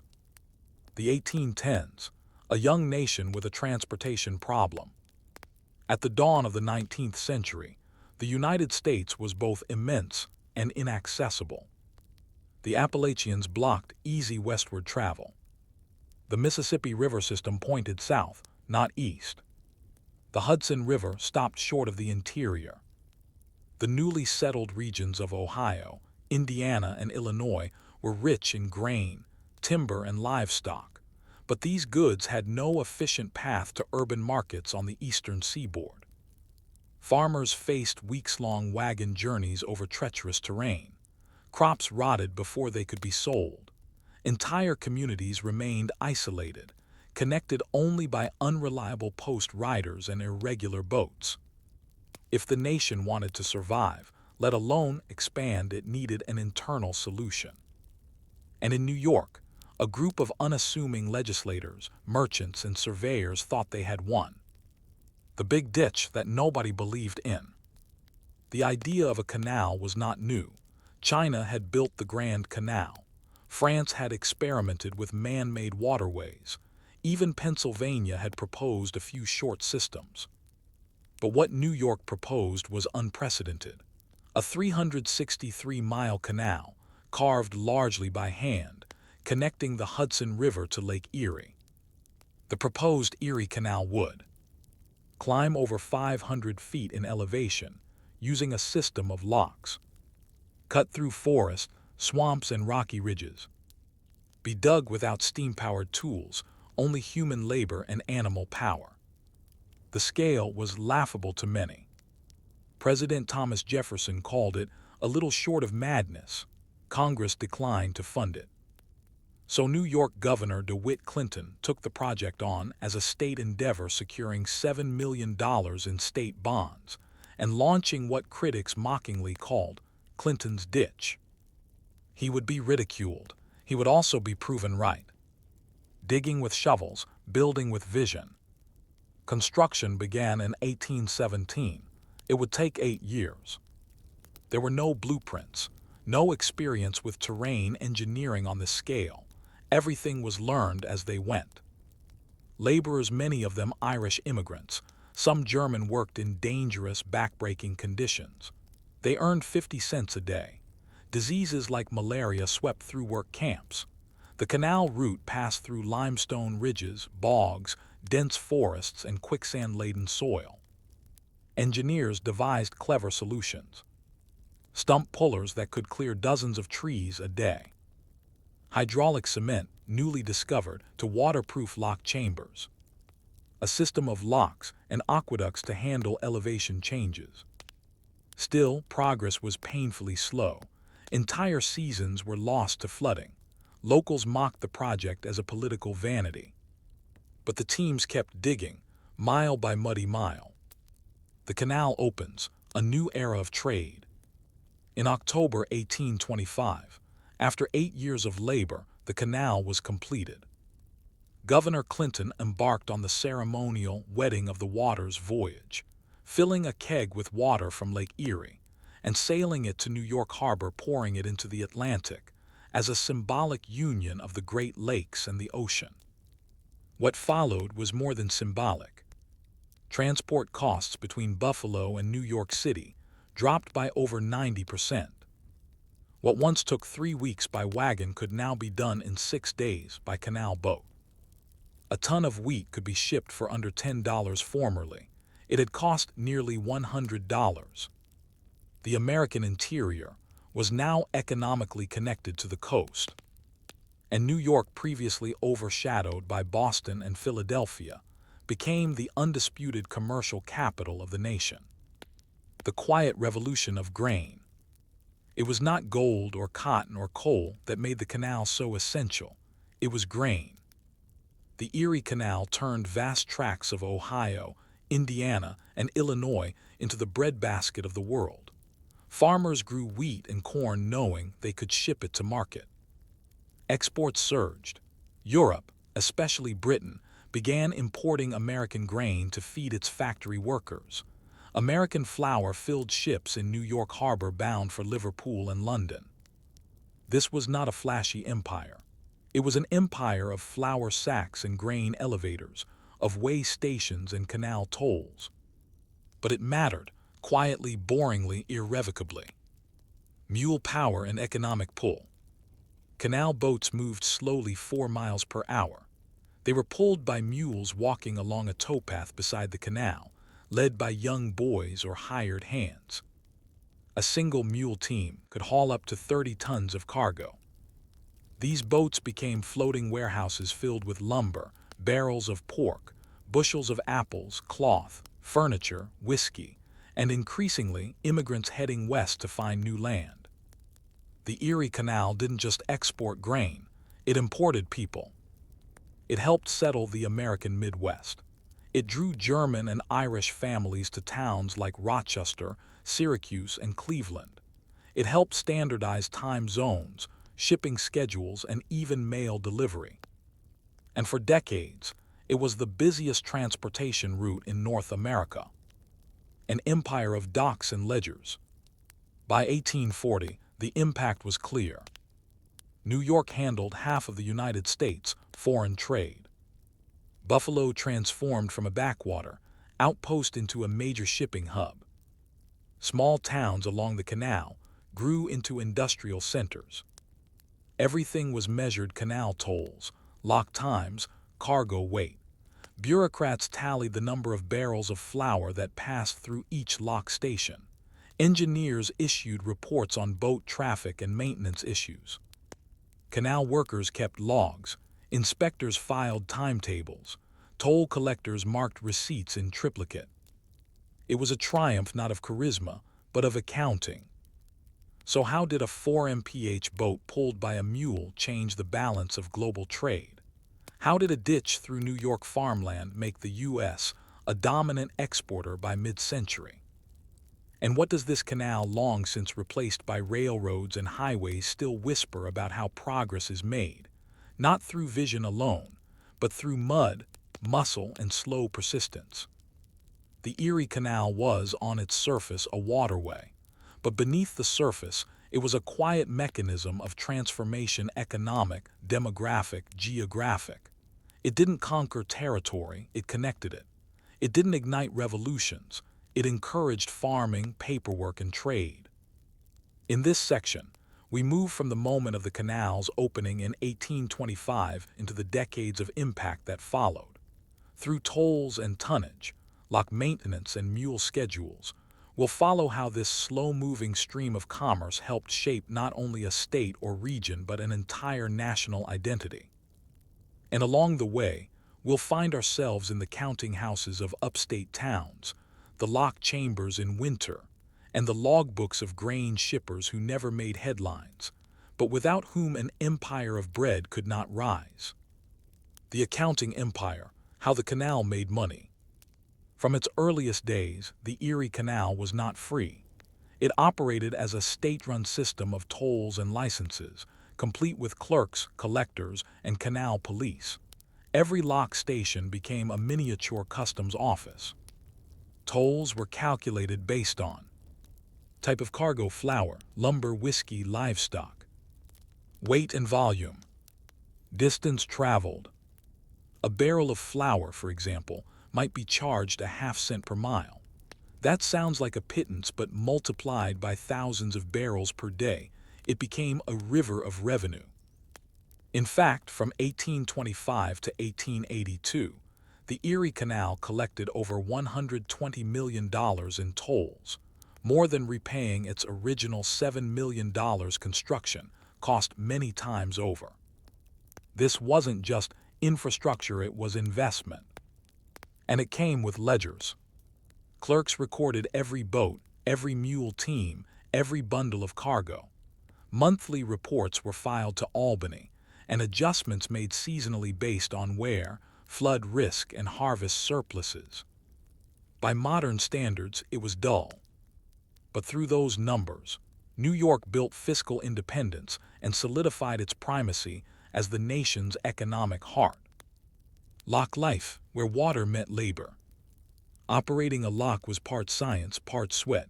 Each lock required manual opening and closing of heavy wooden gates, careful control of water flow via paddle valves, coordination with mule drivers and boat captains. A typical lock crew included a locktender, often a local farmer or ex-laborer, who earned modest wages but worked long shifts. Many lived in small cabins beside their lock station, becoming semi-permanent residents of the canal. They maintained the gates, greased the winches, patched leaks, and filled out daily operation logs. Freezing temperatures made the task brutal. In winter, ice could crack the lock walls or jam the paddles, requiring emergency repairs. But by spring, commerce would roar back. These men were the unsung regulators of America's early supply chain. Without them, the grain didn't move. And when the grain didn't move, the cities didn't eat. Grain towns and boomtowns. The canal became a magnet. Towns that once had little more than a post office and a general store became booming centers of trade and processing. Consider these examples.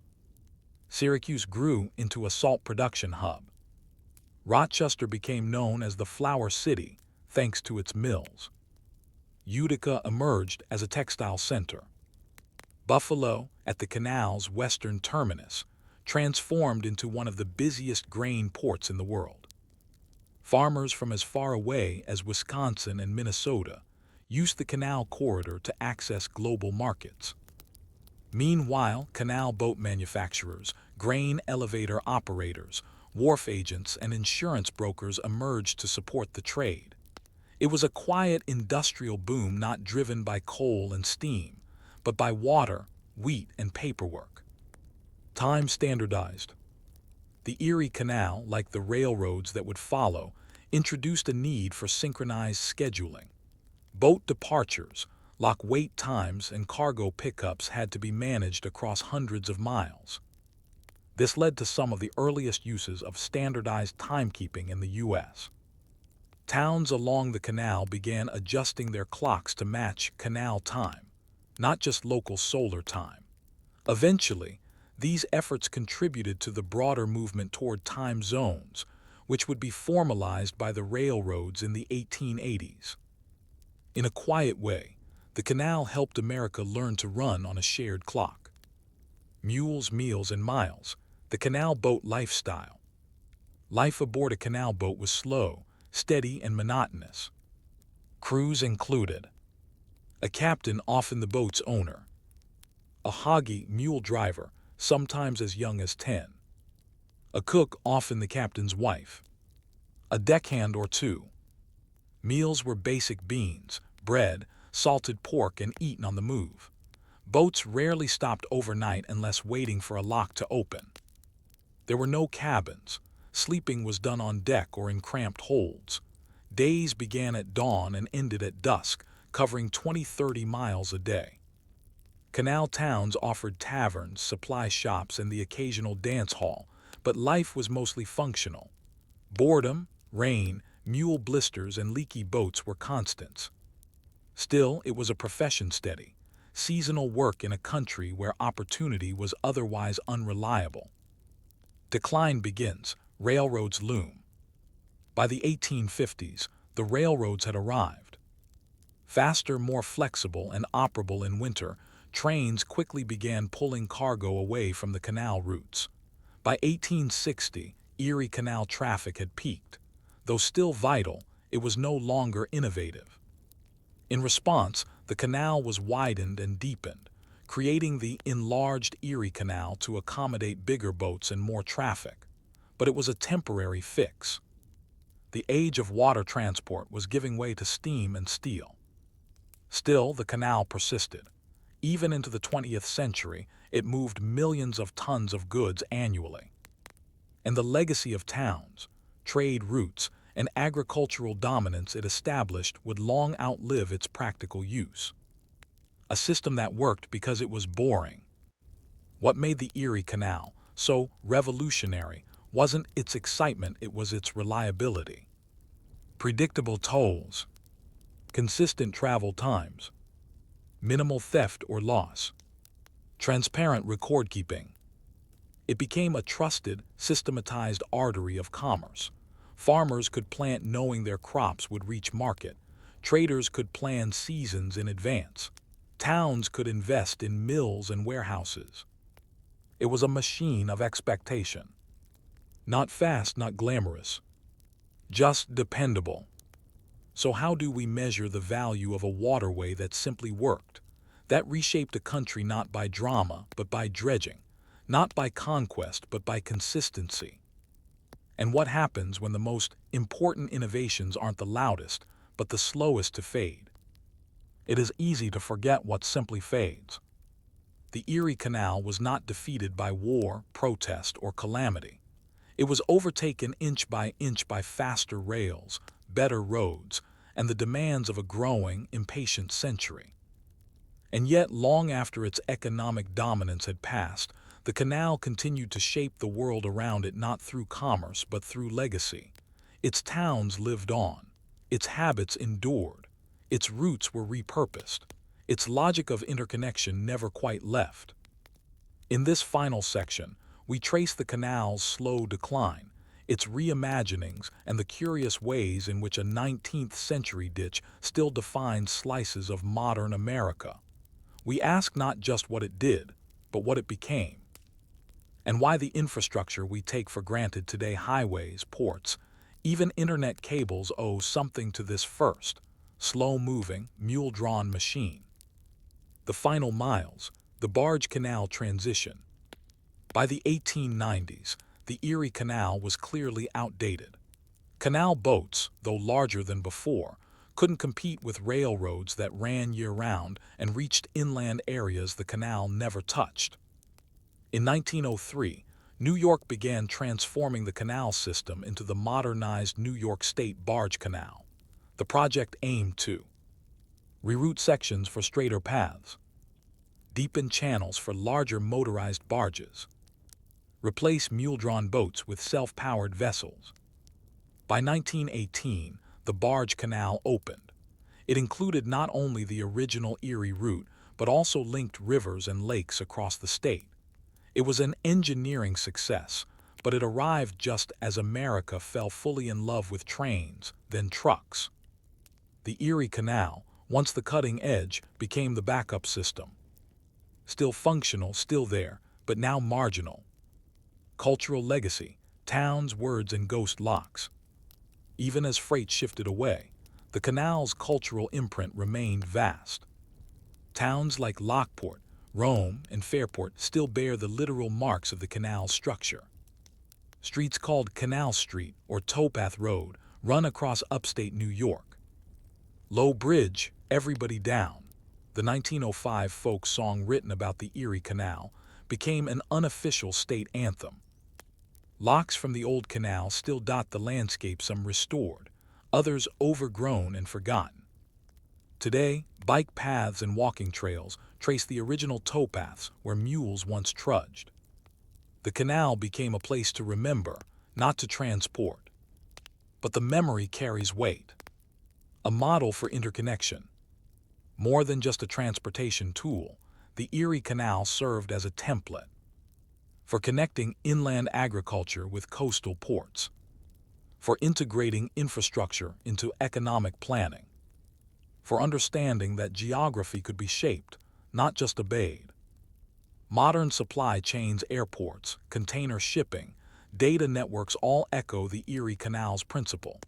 Connect distant systems through managed, measured, maintained routes. It was logistics before logistics had a name.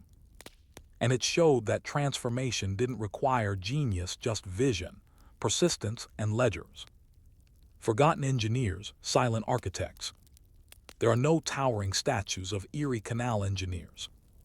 You likely don't know the names of Benjamin Wright or James Geddes, or the anonymous thousands who dug, built, repaired, and maintained the system.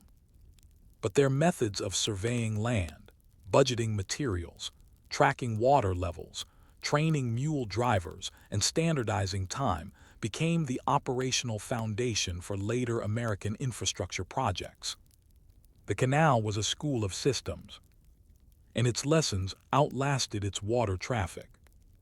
Lessons from a boring revolution. The Erie Canal was never thrilling. It moved slowly. It demanded regular dredging. It operated seasonally. It had no moments of dramatic rescue, no legendary final crossing. But its impacts were enormous. It enabled the growth of Chicago, Detroit, and Cleveland by giving Midwestern grain access to Atlantic ports. It made New York City the dominant financial and shipping capital of the United States. It allowed the North to feed its industrial workforce during the Civil War. It contributed to the rise of an American internal market, unifying disparate regions. And it proved that boring infrastructure done right could do more than any single policy or military act. It could change what a nation believed was possible. A canal reimagined. Today, the Erie Canal exists as a seasonal recreational waterway, a state heritage corridor, a symbol of civic ambition. Some barges still move through it, but mostly it's kayaks, tour boats, and rowing teams. Alongside its banks are museums, walking trails, and quiet towns that owe their origins to that 4 mph trickle of cargo. In 2000, the U.S. Congress designated the Erie Canalway as a National Heritage Corridor, preserving it not just as a relic, but as a model of how infrastructure and community intertwine. The persistence of pathways. You won't often hear about the Erie Canal in classrooms. Its heyday ended over a century ago. Its name lacks the punch of a war or invention. It is slow, obsolete, and to many, irrelevant. But if you drive through upstate New York, pass a grain elevator on the Great Lakes, or walk down a towpath trail beneath red autumn leaves, you are following a path once built with mules, mud, and resolve. A path that taught a young, disjointed republic how to connect itself. So what does it mean when something old, slow, and boring builds the skeleton for modern trade? What remains when the water stops flowing but the route still guides lives? And how many of today's exciting ideas will matter as much, or last as long, as a ditch dug by hand in 1817?